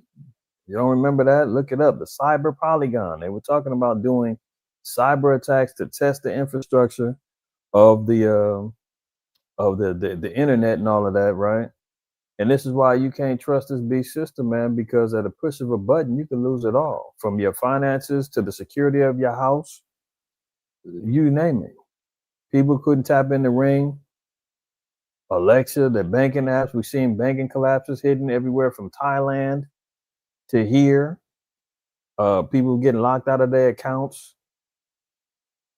It's bad news, man. When this beast system really comes in and they say, hey, man, you ain't gonna be able to buy or sell unless you play by the rules. That's exactly what they're trying to institute. And they're just running through some test points and checks to see, did that work? Yeah, it worked. Shut down everything. Great. Did that work? Yep, sure did. People in a frenzy. They tripping. Okay, good. So when we got them all lined up in the damn pond, we'll just drop in the damn bleach and cyanide pills and flush them out. And if they want to be able to survive, they're going to come begging to be part of this new system. Look, Alaska Airlines restoring operations after grounding flights across the U.S. over IT outages. How many times have we been hearing about that? From whole airports like Burbank being shut down because of government shortages, IT issues, planes crashing into each other on the tarmacs, planes damn near hitting each other in the air, and in some cases half hitting each other in the air. I mean, they're collapsing this whole damn system, man. You can't even trust to fly no more. You don't know what the hell's going on with this thing. But this is the chaos that they're creating. Brother mentioned it earlier. I got you. Don't worry. Student handcuffed after Doritos bag is mistaken for a gun by the school's AI security system. This part for the course. I showed y'all last week, man. OpenAI got that technology where they've got, not only can AI doctor and create fake videos showing you stealing or me stealing or running a red light or whatever the case may be, using my voice, your voice in the fake doctor video to get you caught up. Now they've got AI. They're relying on AI to do recognition systems in the schools. The kid got a bag of chips in his hand, and AI alerts the damn police and says he's got a gun. They handcuff him, but before they handcuff him, they had to draw down on him.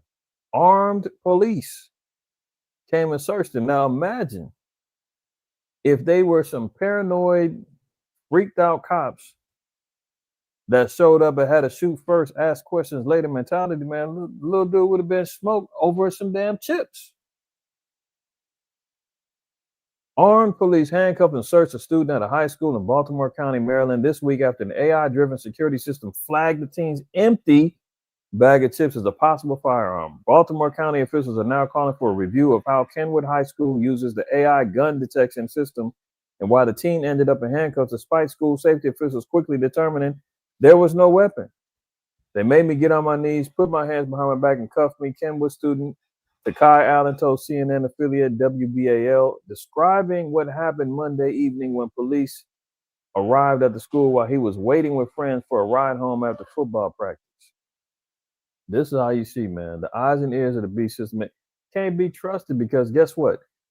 AI, remember, it's a data collecting system.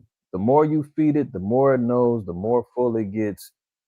But it's got to get programmed starting off with things. This is why the facial recognition they've been finding, it's been having issues with racial discrimination and all that because who's programming it?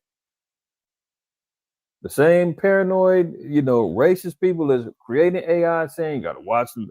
The darker the skin, the more prone they are to crime. The lighter they are, you dig what I'm saying? And then they sit back here programming AI, and now AI is saying, okay, black is bad.